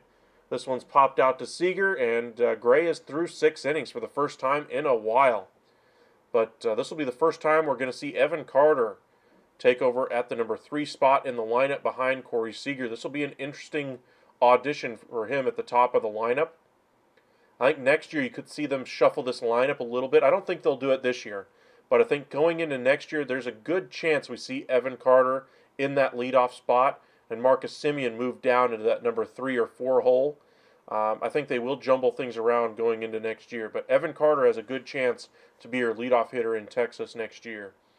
But we'll see how he performs, giving some support to Corey Seager in this lineup the rest of the way. Check in on that score one more time. Houston has a runner on first now with 2 away in the 8th. Semien will be first, followed by Seager and then Carter. Would like to see Josh Young get a little bit more time at the plate anyway. Since he's missed the last 6 weeks due to injury, I don't think he'll be the guy coming out of the lineup in Seattle should they decide to rest some guys. I think the guys that they will take out probably be guys like Corey Seager to make sure he's healthy. Adolis Garcia because he's been banged up a little bit. Same thing with Leote Tavares. They've really counted on him a lot this year. I think they'd probably put Jankowski out there at least a couple of games in Seattle if they sweep the Angels in this one. Nathaniel Lowe's has gotten a lot of time over there at first base. I think we could see some Ezekiel Duran in the lineup to get him some at-bats.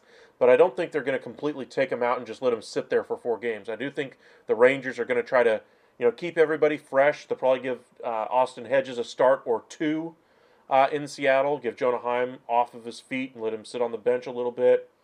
But we'll see how things go. It's going to be a very different looking lineup in Seattle if they get this division clinched here in Anaheim. Max Scherzer still in the dugout for the Rangers. But I was talking a little bit, I got kind of cut off by the back-to-back home runs. They just showed Max Scherzer on the bench celebrating with Austin Hedges the back-to-back home runs last half inning for the Rangers. But the story on him is that he wasn't told by the doctors or anybody to go out there and throw or anything like that. He just was kind of sitting around, and reporter noticed that he was actually throwing out there, and he was like, "Wait, aren't you injured?" And so when he talked to him a little bit, Max Scherzer was like, "No, I wasn't told by the doctor to go out there and throw or whatever, but I hadn't been feeling any pain or discomfort." This one's hammered by Marcus Semien. This one gets out. Another home run. Wow. Marcus Semien, third home run in his last 2 games, his 28th of the year. He could likely get to 30 this year with the home run stroke he's got the last couple of days. But 4 home runs, 4 solo home runs, and Texas is in front 4-1. Maybe I should just continue to try to talk about this Max Scherzer story, because every time I do, they hit a home run. Corey Seager fouls off a fastball right down the middle. Barria's probably going to pitch the rest of this one for the Angels, kind of a long man out of that bullpen. Once again, they show Austin Hedges celebrating home runs. This one misses outside, 1-1. Anyway, back to the story of Max Scherzer. A reporter saw him throwing on the field the other day and was like, "Hey, did the doctor say you're okay to throw now, or what's up? Are you ahead of schedule or anything?" And he's like, No, I just didn't feel like any pain in my arm, and I just wanted to go out there and see if I could." And he could. So I'm not saying he's coming back. I'm not saying he's anywhere near coming back. I'm just saying Max Scherzer wasn't feeling pain through and felt fine during and after it. The team wanted to see how he performed or how he felt the day after that before they even discussed it. But it seems like there wasn't any issues after that. Now, does this mean he's coming back? No. Max Scherzer is still going to miss the remainder of the season. I think he's very likely not going to play in that wild card round if the Rangers are having to play in that wild card round. Is there a chance that the Rangers could use him in that division series if they get there? That's where I think the conversation really picks up for Max Scherzer. If they get to the ALCS, then I think it's definitely going to be a point of contention for the Rangers. Do they bring him up? Do they activate him? Or do they just let him try to get healthy for the World Series, if they get that far? But the fact that he threw without a doctor or a trainer or a head coach or manager or pitching bullpen coach or anything like that telling him, and he just going out there and just saying, "Hey, I'm just going to throw the ball around and see what happens." Nothing bad happens. So that's the good part. I guess the scary part from a team perspective is, hey, we're investing in you. We're really hoping you'll be available for the World Series if we get that far. Don't push your rehab when we haven't cleared you to do so yet, I guess is the first thing. But the second thing is, Max Scherzer knows his body better than probably any of those other people have, because he's had to be with it the entirety of his life. But they also have the medical background, so you've got to take both sides into account there. They are also looking out for Max Scherzer's best interest. They don't want his arm to fall off either. Carter lifts this 3-1 pitch into shallow center, and it gets down, and again, he gets on base. This dude is an on-base machine. I'm not even sure he's been kept down once since he's been called up. I'm not sure what his on-base streak is right now. He might have been held hitless in one game. I'm not sure, but just a ball off the end of the bat, lifted over the shortstop's head and able to fall between him and the center fielder. Nice work there by Evan Carter. But the story for the Rangers, for me, the curious thing about Max Scherzer is that he didn't feel pain during, he didn't feel pain after, and he felt fine the next day. So, do the Rangers have plans on him throwing again? No, they do not. Have the Rangers reporters followed up on that? Yes, they have. Have they gotten any comment on it? No, they have not. The standard line is that they're still thinking Max Scherzer's out for a considerable length of time. They're not giving any type of timetable on it. They're not saying he's going to get a rehab start. They're not saying he's going to throw on the side or throw a bullpen first. They're not saying any of that stuff yet. They're still saying this is still way too early in the process to even discuss things like that. But at the time of the injury, the tricep injury that he has, basically the only thing that he needed from what all reports were is just rest. This is how it heals. So Could it have healed? Sure. Is it likely to have as of right now? Probably not. Is it safe for him to probably go out there and throw 100 pitches in high stress environment of a playoff series? Probably not. But it's very curious to see Max Scherzer's throwing on his own without help from a trainer or assistance or clearance from a trainer. Manager Bruce Bochy didn't even know about it.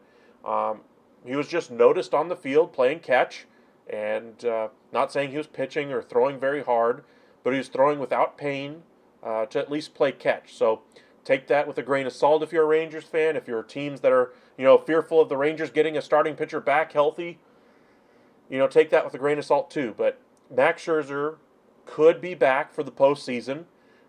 Could he be back for the ALDS? I think there's an outside chance of that happening. I think he would be back for the World Series if there's no, hiccups or setbacks or anything like that. If they get to the ALCS, I think there's a better than 50% chance he's back. Adolis Garcia on a 2-0 pitch flies this one out to medium right, and that'll end the inning. But Rangers add another run here on a Marcus Semien solo home run, and it's 4-1 as we go to the bottom of the 7th inning. But appreciate you guys joining us right now. Got 42 of you guys with us. Make sure you guys drop a like and a follow. Hit that subscribe button. Follow us on Twitter or X or whatever they're calling it these days. At Upside SN or on Facebook at Upside Sports Network. But, I swear, I tried talking about that story, every single time the Rangers were about to hit a home run, and boom, the second I start talking about the story, they hit another home run. So, I don't know. At least got the whole story out this time. But what do you guys think? What do you guys think the season's, how it's going to go for Max Scherzer? Do you think he's healthy enough to pitch right now? Do you think he's going to be back for the wild card round if they're in the wild card? Do you think he's back for the ALDS? Do you think he's back for the ALCS? What kind of chances do you give the Rangers if he is back and healthy?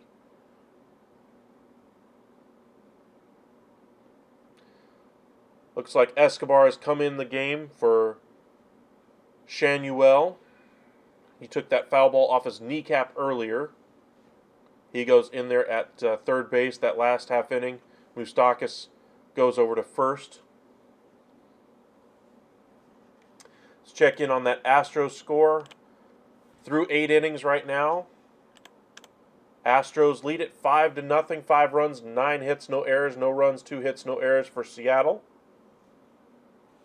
Looks like Houston's pretty much got this one locked up.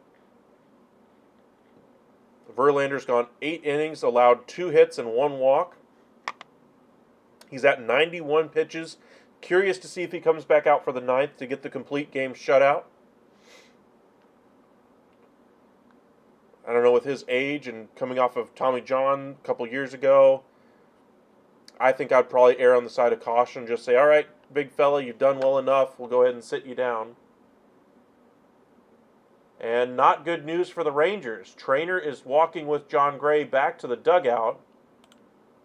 Maybe this is another blister issue, but it looks like Jonathan Hernandez is going to come out of the bullpen here for Texas.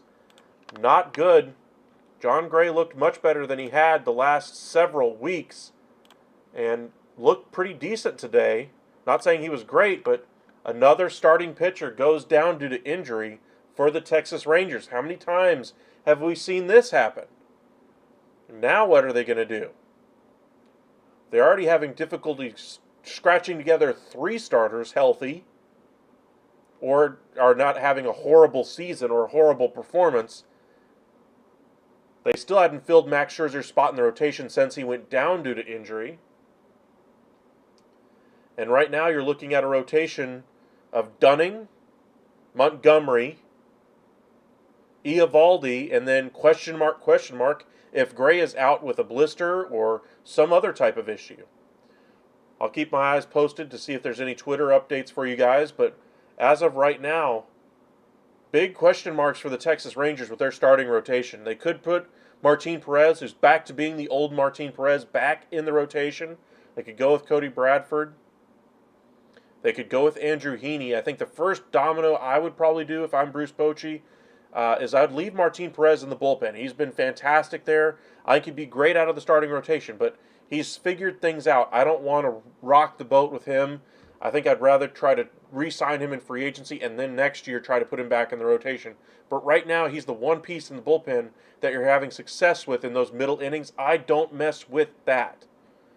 So if I'm looking for a starter right now to fill his spot in Seattle to round out the season, Bradford's probably the guy I go with first, and then probably Heaney. Heaney's found a little bit of success out there as well. Hopefully it's just a blister issue or just something small, and Gray doesn't have to miss any time. But you're looking Dunning, Montgomery, and Eovaldi right now in a playoff series, and then it's head-scratching time for the Rangers. Hopefully you get Scherzer back at some point.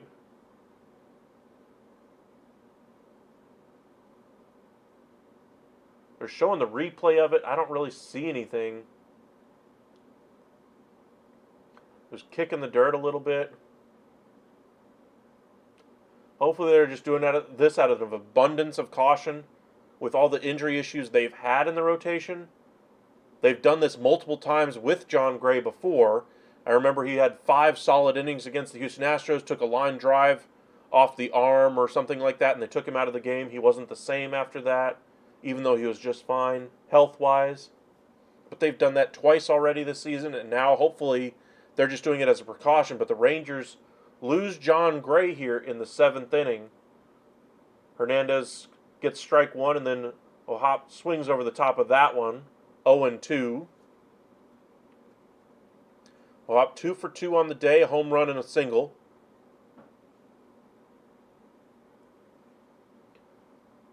Smashes this one to short. Seager up with it and throw to first. Gets the out. Hernandez has been better since his most recent call-up. The issue for him when he came into the season, he was the team's setup guy, the 8th inning guy. They counted on him, and he just couldn't throw strikes. Same thing for Jose Leclerc. He couldn't throw strikes. A lot of this bullpen could not throw strikes, and this management staff, the coaching staff anyway, really puts a big impetus on throwing strikes. He doesn't care if you're really giving up hard contact or anything like that, nearly to the level that they do as far as giving up walks, because they can overcome contact into the field. At least you can play defense to stop it. You give up the walk, there's nothing you can do to combat the walk there. So Hernandez now throwing strikes at a much greater clip, still has an ERA over 6, even with his most recent success. He was down in the minors for more than a couple of months, but he was called up a couple of times since his demotion earlier this year. This one's tapped foul, and it's 0-2.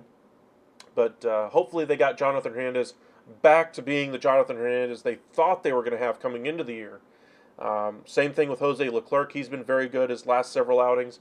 One of the best relievers in all of baseball since August. And he's actually gotten a couple of saves as well.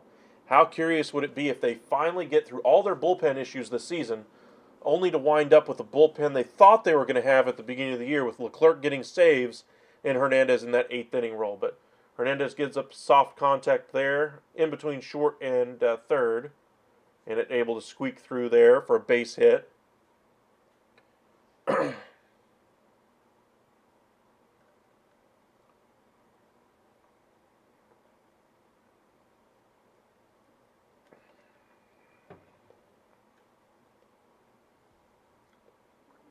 That one's hard hit into center, but stopping at second base is Grichuk. It'll be 2 on with 1 out here as Adele gets a hold of that one. Had some very strong curve on that one too on the way off the bat. It just went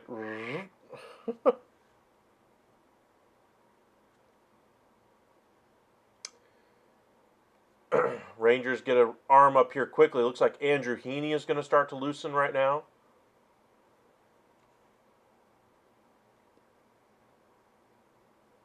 Swing and a miss by Walsh. Big swing on a pitch low and in. Walsh has not been good this year.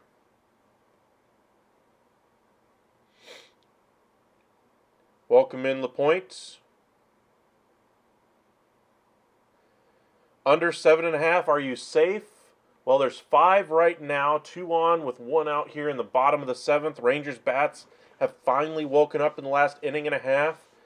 Are you safe? I would say probably not. I think if you get through the 8th inning with no runs scored, I think you have a legitimate chance. But right now, you got 2 more innings to really worry about here. I think with the bullpen issues the Rangers have had, they're probably good for giving up at least 1 more run. And if the Rangers score another, that gets you to 7. I think it's very likely they get to that point by the end of the game. The 1-2 pitch, nice off-speed pitch, low and in. Makes him chase it again. Nice work there by Jonathan Hernandez after back-to-back singles.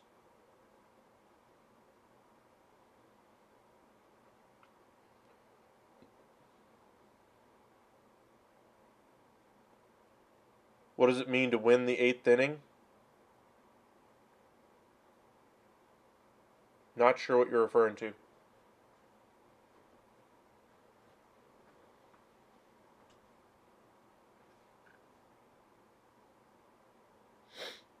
Welcome in, Ernesto. 1-0. Stefanik digging in. He's 2 for 2 today. That one misses low and away. 2-0 the count here to the number 9 hole hitter. He's also been caught stealing today. 298 average.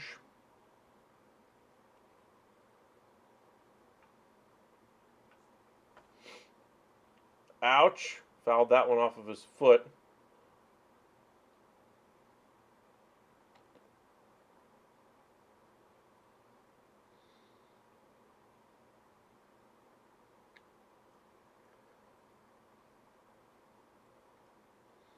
You're referring to just in general, what does it mean?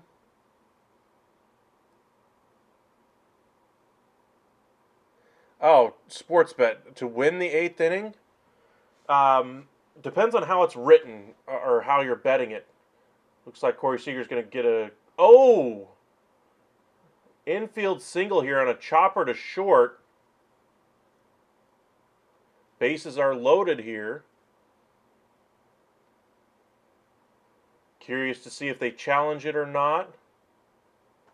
I thought originally it was going to be able to make a flip to second to be able to get the out there.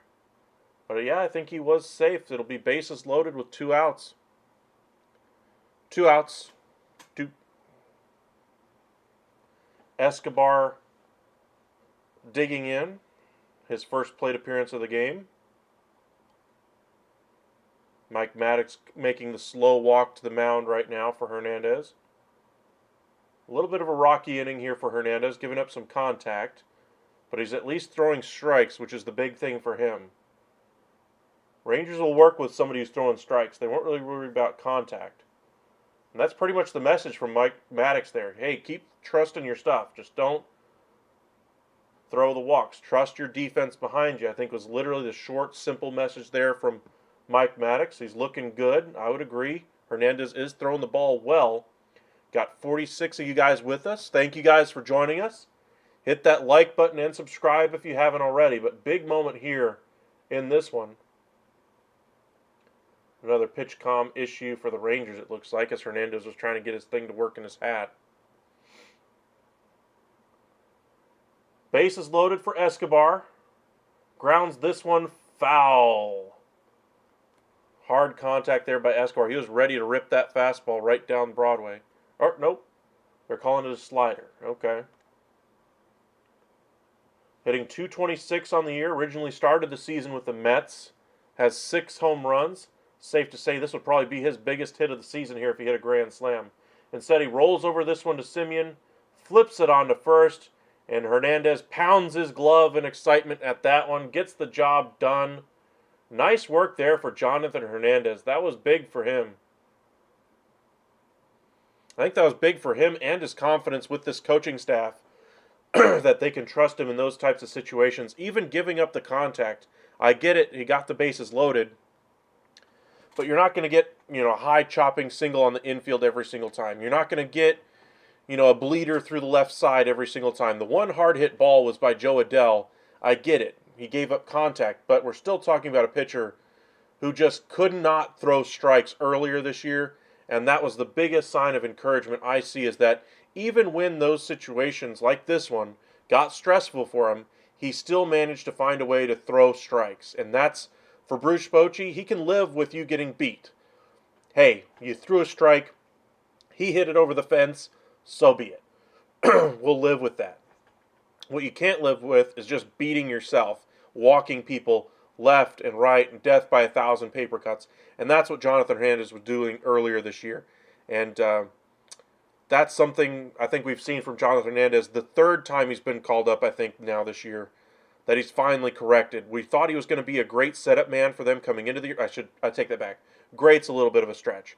We knew this bullpen was a question mark coming into the year, but we knew he had the capability to be a closer, the capability to be a setup guy. He had done it before. He had had success in those type of roles before, but he really struggled out of the gate with walks and just not letting yourself be beat, just by yourself, allowing, the other team to actually force them to beat you rather than the other way around. I think that's the message to this or from this coaching staff to their bullpen all year long is throw strikes, throw strikes, throw strikes. And so many times whenever they get in their biggest issues are when they're giving up walks. And so I agree with the message the coaching staff has for the bullpen.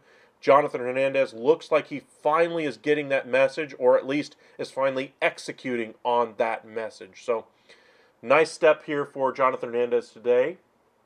And just like I expected, Berea is back out here for the 8th inning. I'm expecting him to finish the game here. Hard hit ball by Garver. This one gets down into left field. Doesn't get quite to the wall. Nice sliding stop there. And Garver is going to stop there at first. If it had gotten to the wall, that's a double for Garver. Nice work there out in left by the Angels. Randall Grichuk cutting that one off before it gets all the way to the wall.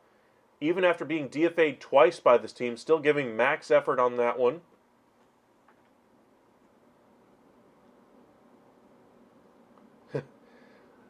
He's getting a few chatterbox comments from the crowd out in that left field corner. Eyeballs them like...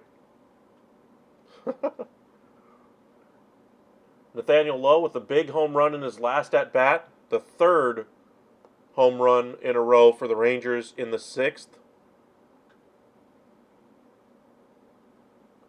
10 home runs in the last 2 games. Tied a team record for home runs in a 2-game span. Let's see if they can break the record and set a new all-time Rangers record with home runs in a 2-game stretch. Allen misses below the zone. Lowe chases it. 1-2. Kind of pulled off that swing before it got all the way there. Yeah, I would take time too if I was Nathaniel Lowe.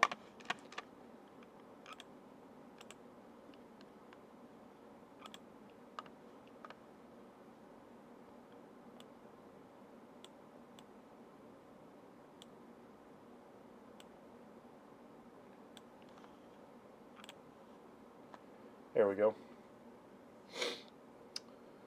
I'm telling you, this camera's going to go here soon. I'm going to get a brand new camera for this setup. At least the color's finally fixed itself. Not quite as grayed out as I was. 3-2 now here to Nathaniel Lowe.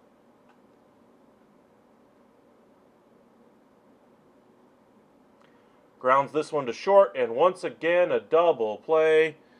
Wow, what a shocker there for Nathaniel Lowe. Can he please stop grounding into the 4-6-3 double play?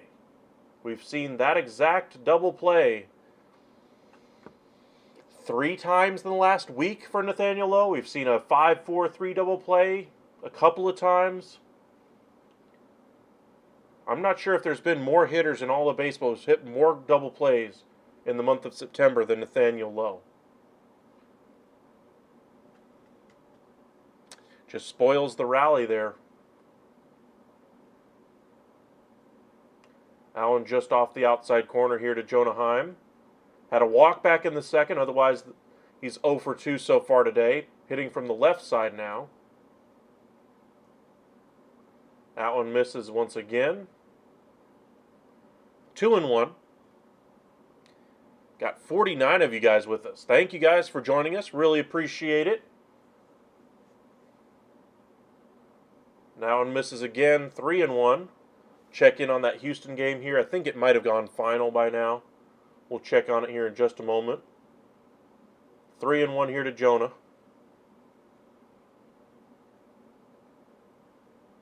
This one's lifted high in the air, and that one will get out of play.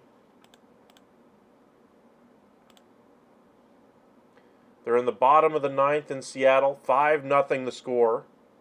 Verlander had given a 2-hit shutout to the Mariners in that one through 8 innings. Curious to see if he went back out there for the ninth. Another off-speed pitch on a hanging breaking ball. Jonah just swinging underneath both of those pitches that he could have taken for some distance there.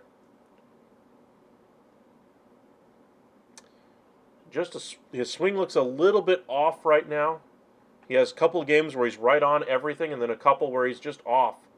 That one misses high, and it's a full count walk there to Jonah Heim. Nice work there in that at bat, but missed some opportunities to really drive the ball.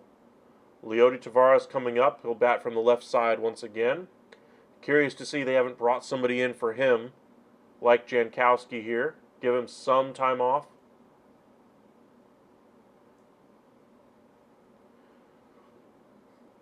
Tough call there for Leody. That was a pitch off the plate. Called a strike. 0-1's the count. Here in the top of the 8th, Rangers lead it 4-1 on the strength of 4 solo home runs. Another pitch, this one a little closer, catches some of the corner of the plate.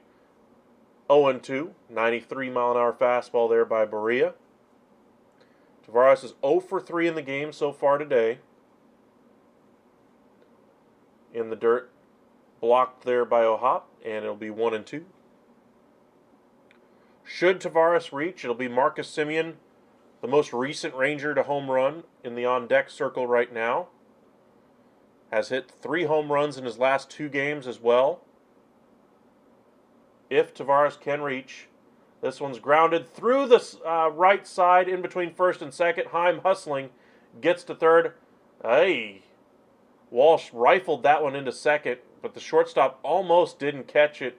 And that ball, if it had gotten away, another run would have scored. Taveras easily would have been able to get to second, possibly third, depending on how far that ball would have gone. Just not a good throw there by Walsh. Nice defensive play there by the shortstop to keep it in the infield by Neto.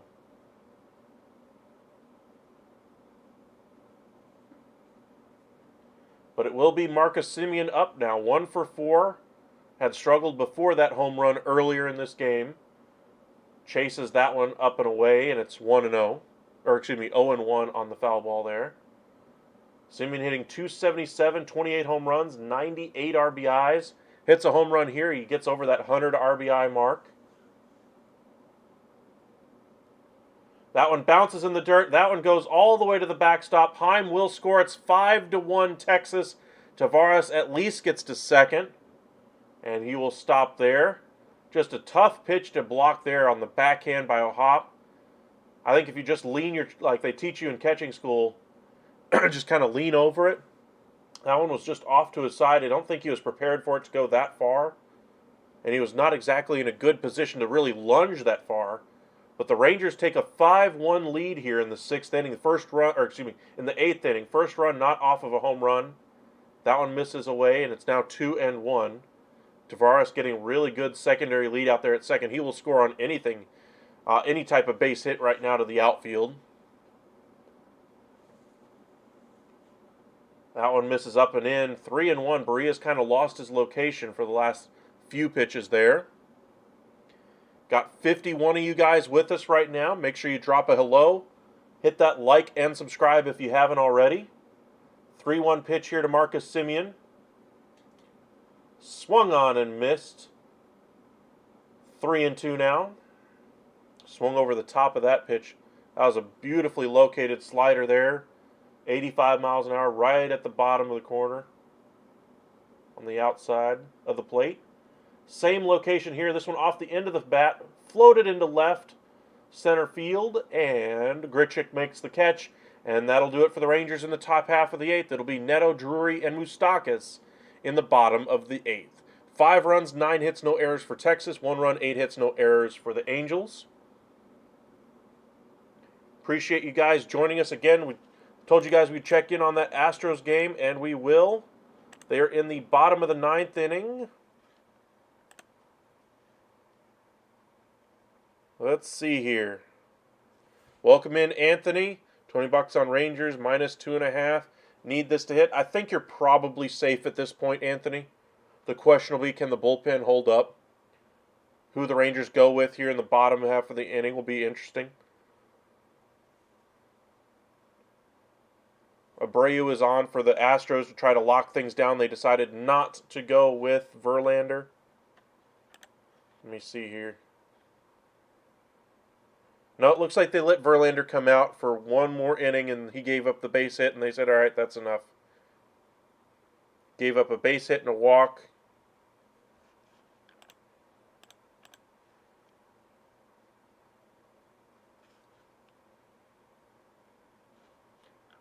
But they still lead it 5-0.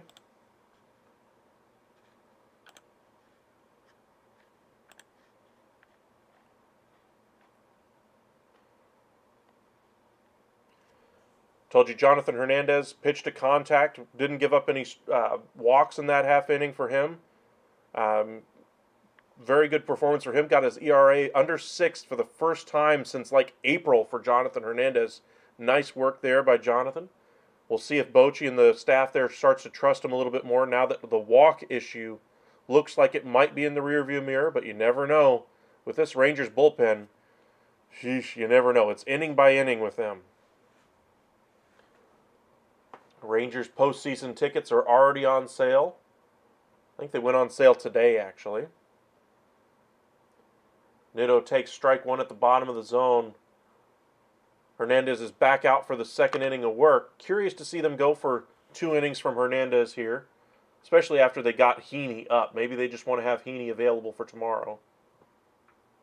That one misses outside, 1-1.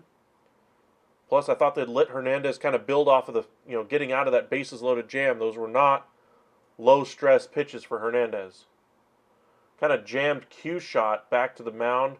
Hernandez will pretty much kind of do a little shuffle run, I guess is what you would call it, over to first, and pretty much could have walked it over there and touched it himself, but flips it to low for the first out here in the 8th inning. But this is by far the best I've seen him pitch all season long. He had a couple of outings earlier the year where his location, his stuff looked good, but he just wasn't able to execute to, finish off batters. But we shall see. No more runs. You got 300 on -7.5. Well, I think the Rangers are probably good for one more run. I mean, they got 2, 3, 4 coming up. Angels, I think, might be done here if the Rangers bullpen doesn't cough it up. This one's fouled back to the screen. 0-2.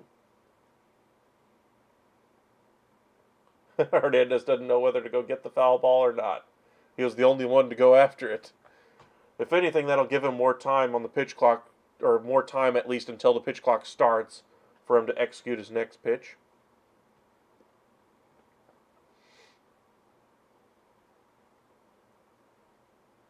Beautiful pitch right on the outside corner.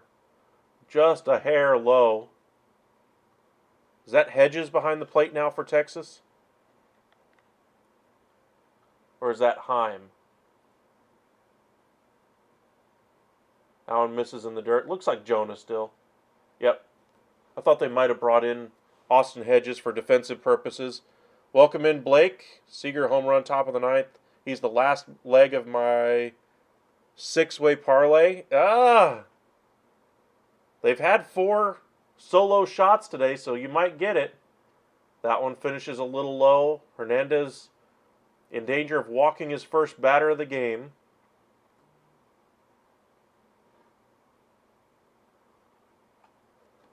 Three-two pitch.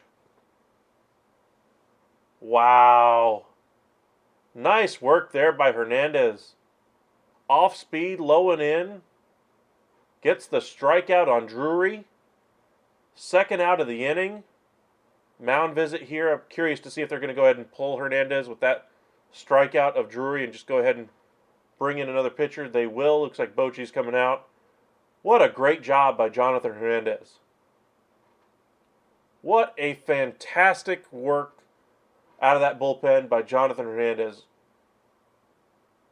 probably one of the most up and down roller coaster rides of a season for any Ranger in that bullpen. He might find himself in a postseason game in a significant spot for the Rangers after this performance. I say that because they really haven't had success out of that Rangers bullpen this year, pretty much at all. You look at the pieces that they've had back there. The only pieces they've had to rely on pretty much since since a little bit before the deadline was Chapman and Smith. Leclerc was not this good earlier this year. Spores was good, but now he's on the injured list. Looks like they're going to go to Andrew Heaney here. So he will not more than likely be the long man tomorrow out of the bullpen. Probably be Martin Perez and Bradford out of the bullpen should they need length tomorrow. Curious that they're bringing in Heaney in the middle of an inning. I wonder if they're just trying to get him used to that type of situation because that's what they envision for him in the postseason. I do think the bullpen is probably the best spot for Andrew Heaney. His stuff should play up there. Really strong strikeout pitcher, but he does struggle with location. With Andrew Heaney, you can pretty much tell within the first 2 or 3 batters of his appearance if he's going to be on today or if he's going to be missing location and have a rough outing. So that's pretty much how Andrew Heaney's gone. Either he's all or nothing this year. And if he's on, you can talk. You're talking about probably 7 strikeouts out of 9 hitters. That's when you know Andrew Heaney is on. When he's not, you're talking about hard contact. You're talking about lots of walks. You're talking about 1 strikeout in 9 hitters. That's when you know you're getting the bad version of Andrew Heaney. So maybe this is just a way to get him used to coming out of the bullpen in the middle of an inning for a postseason game because they do not want to use him in the rotation. So that might be kind of tipping their hand as to what type of role they see for him in the postseason. He's had his good moments as a starter, even recently, but has a 4.35 ERA, 147 strikeouts in 140 innings, 58 walks. That's been the issue again for him. Off-speed pitch almost clips Moustakas, but doesn't, and that'll be ball 1.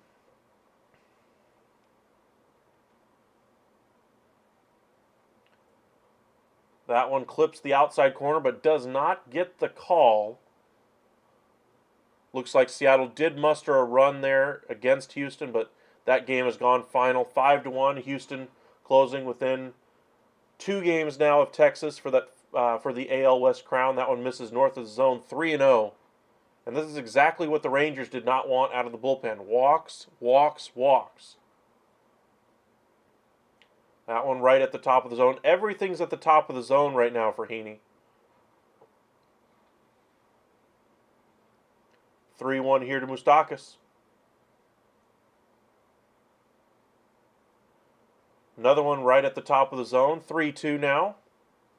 Nice recovery from a 3-0 count. Even if you do walk him at this point, at least you'd be able to say, hey, I'm already buckled in now. I should be okay for the next hitter. Another jam shot off of the umpire. He's going to need a minute. Joe Don kind of held him up for a minute, but he looks like he's all right. Heaney asks him if he's all right before he goes back to the mound. Looks like he took that one off of the right here, off of the collarbone, neck area. Thankless job back there. How many guys after the game go, good job, umpire, great game. Another foul ball, fastball right down the middle. Good at bat here by Moustakas. Nice battle back here by Heaney. Welcome in Kemba. Welcome in Adam. Texas hitting another home run guaranteed. Well, they got the middle of the order coming up. This one's lifted high but foul behind home plate, and we'll do it again. This will be the 9th pitch of the at-bat here to Moustakas.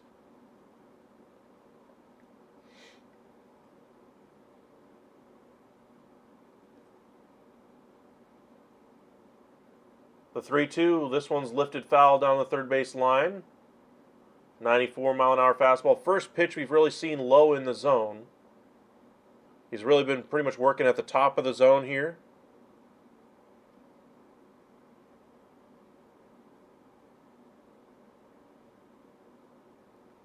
The 3-2 pitch. Beautiful pitch, but lifted into left, and Carter is able to make the catch on the run for the third out of the inning. Nice work there by Andrew Heaney, coming out of the bullpen, going to a 3-0 count, and being able to battle back and record the out. Nice work there. 10-pitch at bat by Moustakas. Good at bat, but just too much for him to overcome. Left on left. It'll be Seager, Carter, and Young for those of you with all your parlays that you guys are paying attention to. Got 60 of y'all with us right now. Welcome in. Appreciate you guys joining us. Make sure you guys hit that like and subscribe.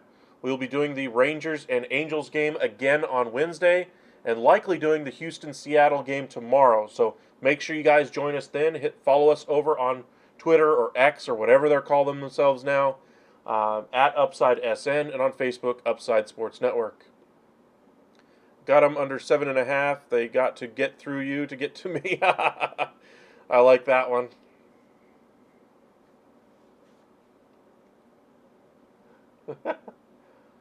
Play some defense for them.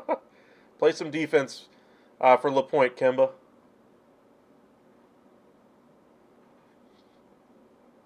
That's funny. All right, let's kind of update our standings now that we've had a couple more games go final. Let's see. Houston right now, let's kind of go by division. 2 games back, like I said. They're 5 games from being eliminated, so right now the magic number for Texas to win the division would be 5.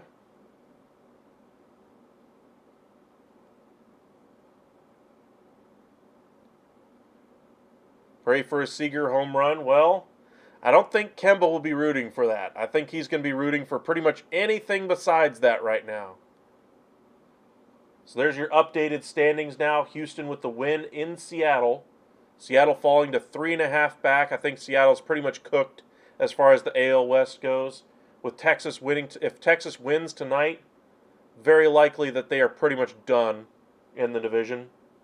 Carson Fulmer coming in. Wow. There's a name I haven't seen in a while. If this is who I think it is, it's the former top prospect from the White Sox organization. He looks different though. This can't be the former prospect there.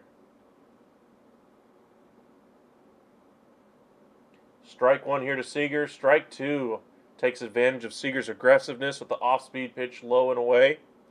Quickly 0-2 here to Seager.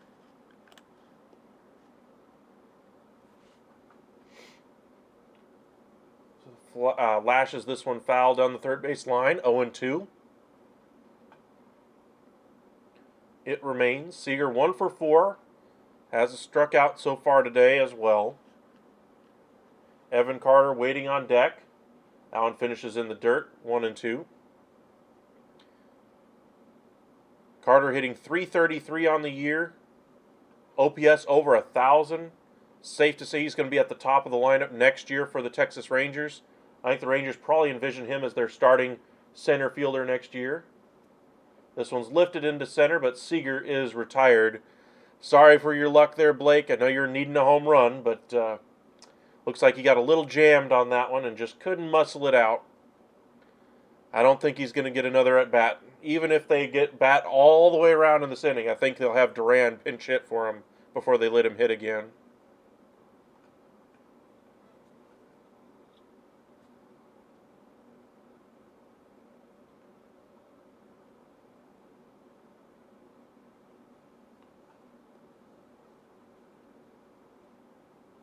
A lot of Ohtani jerseys out there in the stands. Sure, Angels fans were hoping to watch some playoff baseball with Ohtani and Trout, at least for one season. And unfortunately, all those years they had both players, the top 2 or 3 players in the game, they still couldn't get into the postseason. That one misses low, and it's 1-2 now to Evan Carter. Looks like the Game Day app is a little behind at the moment. Don't burst his bubble. Well, so far you're looking good that your 6.5 might hold. 2-2 now to Evan Carter here. Fulmer working quickly. fouled off. Able to get just enough of a piece of it there is Evan Carter. But I picture Evan Carter in that leadoff role next year. Base stealer. High on base percentage type of player. Gets a fair number of walks. Doesn't strike out a whole lot. Nice off-speed pitch there and gets Carter for the second out of the inning. But I think Carter's probably your leadoff hitter next year for Texas. I think they need to put Semien in more of an RBI spot. Even though he's got a ton of RBIs this year, it's more about the success at the bottom of that lineup is why he's had all those RBIs. But I don't think we've done the Rangers have done a fair share of driving in guys like Seager and Lowe when they do get on base. So I think they need to move him around. Hard hit ball here by Young to center, deep to center, right on the warning track, and Josh Young is retired. That was close for you. That was real close, Kemba. Thank you, Jesus. Appreciate it. Like I said, if you guys want to watch a specific football game this weekend, let us know.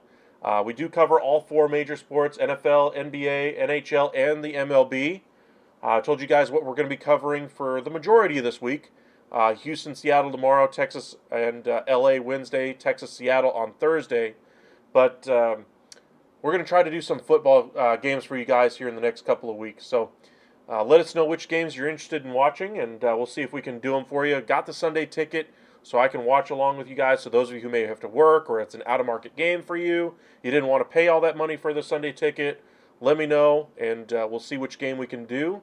And you can comment on one of my videos. I do read all those comments when they come in. That way I can keep up to date with what you guys are wanting as far as comments, or as far as content anyway. Adam, Buffalo and Miami is the game of the week for sure. I would probably agree with that one. That one's going to be right up there. They just hung 70 on the Denver Broncos. Put a video about that out today. Make sure you like and subscribe if you haven't already. Like that video as well. And we'll have a couple more videos coming out about the Miami Dolphins and all of their success right now. Let's go, Angel. Welcome in, Brandon. Appreciate you for joining us. But if there's any other games, let us know. Love Miami over Buffalo. How is Miami underdogs? I'm guessing the game would probably be in Buffalo then. But let's make no mistakes. The best defense the Miami Dolphins will have faced so far this season will be in Buffalo.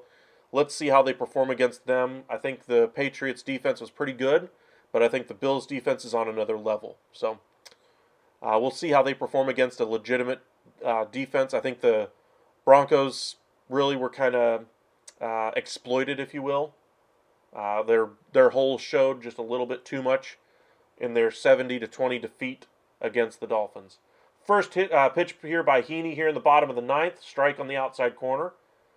Second one bounces at the feet of O'Hop, who has the only home run and run scored of the game for the Angels. He also has a single today.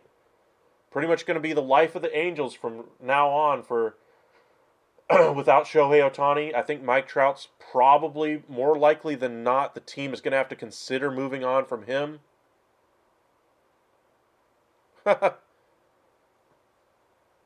Well, I would say Sandoval did get hurt, so let's have a little bit of respect for the guy. I mean, he didn't give up the runs. It was the 3 home runs back-to-back-to-back in the 6th. It was the solo home run by Semien. It was the wild pitch earlier. Ground ball here to third. Josh Young, quietly the best defensive third baseman in the game already. Sorry, Nolan Arenado. It's Josh Young. As a rookie, he is that good defensively. One away here in the bottom of the ninth. Rangers 2 outs away from another victory, knocking another game off of their win total that they need, their magic number, if you will.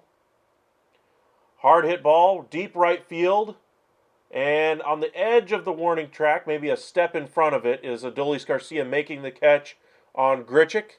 Know a lot of you guys are taking a deep breath after that one. Kemba, I think you're probably the most nervous right now. But it'll be up to Joe Adell here against Andrew Heaney. Heaney up to 16 pitches. I think the Rangers would like to see him finish it off right here rather than having to go to the bullpen again. Adell 1 for 3 in the game. Swings and misses at that high fastball. Seems to be where Heaney likes to work today, is right at the top of the zone. Rangers 2 strikes away from a victory here. This one's fouled off right down the middle. That was a pitch Adele wishes he could have back. Angels down to their final strike. A lot of you guys have parlays counting on this, so we'll see if they get it, if they can get it done.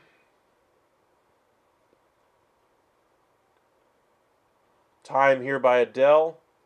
Digs back in, the set by Heaney, and the pitch. Right at the top of the zone. That was in there, but not called a strike. Doesn't get the call from the umpire. 1-2. We'll do it again here. The set and the pitch. Off the outside corner, a foot outside. Not even close. 2-2. Heaney kind of rubbing his fingers together a little bit there. Doesn't think he got the touch on the ball he wanted there. Ugh. Another pitch they wanted on the inner half of the plate, and he missed right down the middle, and Adele just fouls it back. Couple of missed opportunities there by Adele in this at-bat.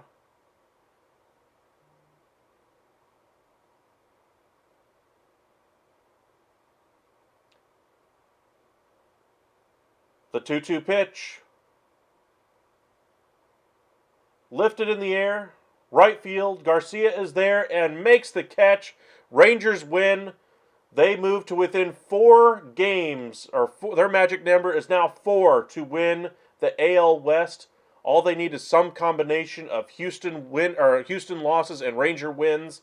So if they win the next couple against the Angels, while the Houston Astros lose the next couple against the Mariners, even by the time they go to Seattle for the final 4-game series, 4 games of the season there in Seattle, they will already have locked up the division and get that second bye in the American League. So what a game. John Gray gets the win, left due to injury. We'll see how his injury status is for them. Big question mark for them going into the postseason is what their rotation is going to look like. Looks like Dunning and Montgomery probably going to be your 1 and 2. Eovaldi probably going to be your 3 as long as he's able to get healthy. And then you get into that number 4 spot in the rotation. John Gray, if he's healthy, probably gets it. But they have some question marks going into the postseason. We talked a little bit about Max Scherzer, how his story right now, how he actually threw on the side out of nowhere, had no injury setbacks anyway at that time, but his timetable for him returning still looks like a little bit a ways away. Talked a little bit about Shohei Ohtani, where he might go, top 5 teams he might go to. Make sure you check out earlier in the video for that as well. Thank you guys for joining us. Really appreciate all the support we've gotten. Today, a lot of you guys joined us today. Make sure you guys join us tomorrow night for some more baseball coverage. We're going to try to give you a lot of coverage the rest of the week as the season winds to a close. Houston, Seattle tomorrow, probably check in a lot on this Rangers and Anaheim series, since this series is going to be probably the series that clinches it for the Rangers if they can get it done. Make sure you guys hit that like and subscribe if you haven't already. And thank you guys so much for all the support and joining us tonight. Congratulations on all you guys who hit your parlays. Kemba, LaPointe, all you guys, Sosa. I know you guys were all really happy about that. So you guys have a great evening out there. We'll see you guys tomorrow night. Make sure you guys like and subscribe. Follow us on Twitter at UpsideSN. We'll have a couple more videos coming out tomorrow about the NFL season. Some reaction from the Eagles tonight as well. And we'll see you tomorrow evening for the Astros and Mariners series. So thank you guys again. We'll see you guys tomorrow.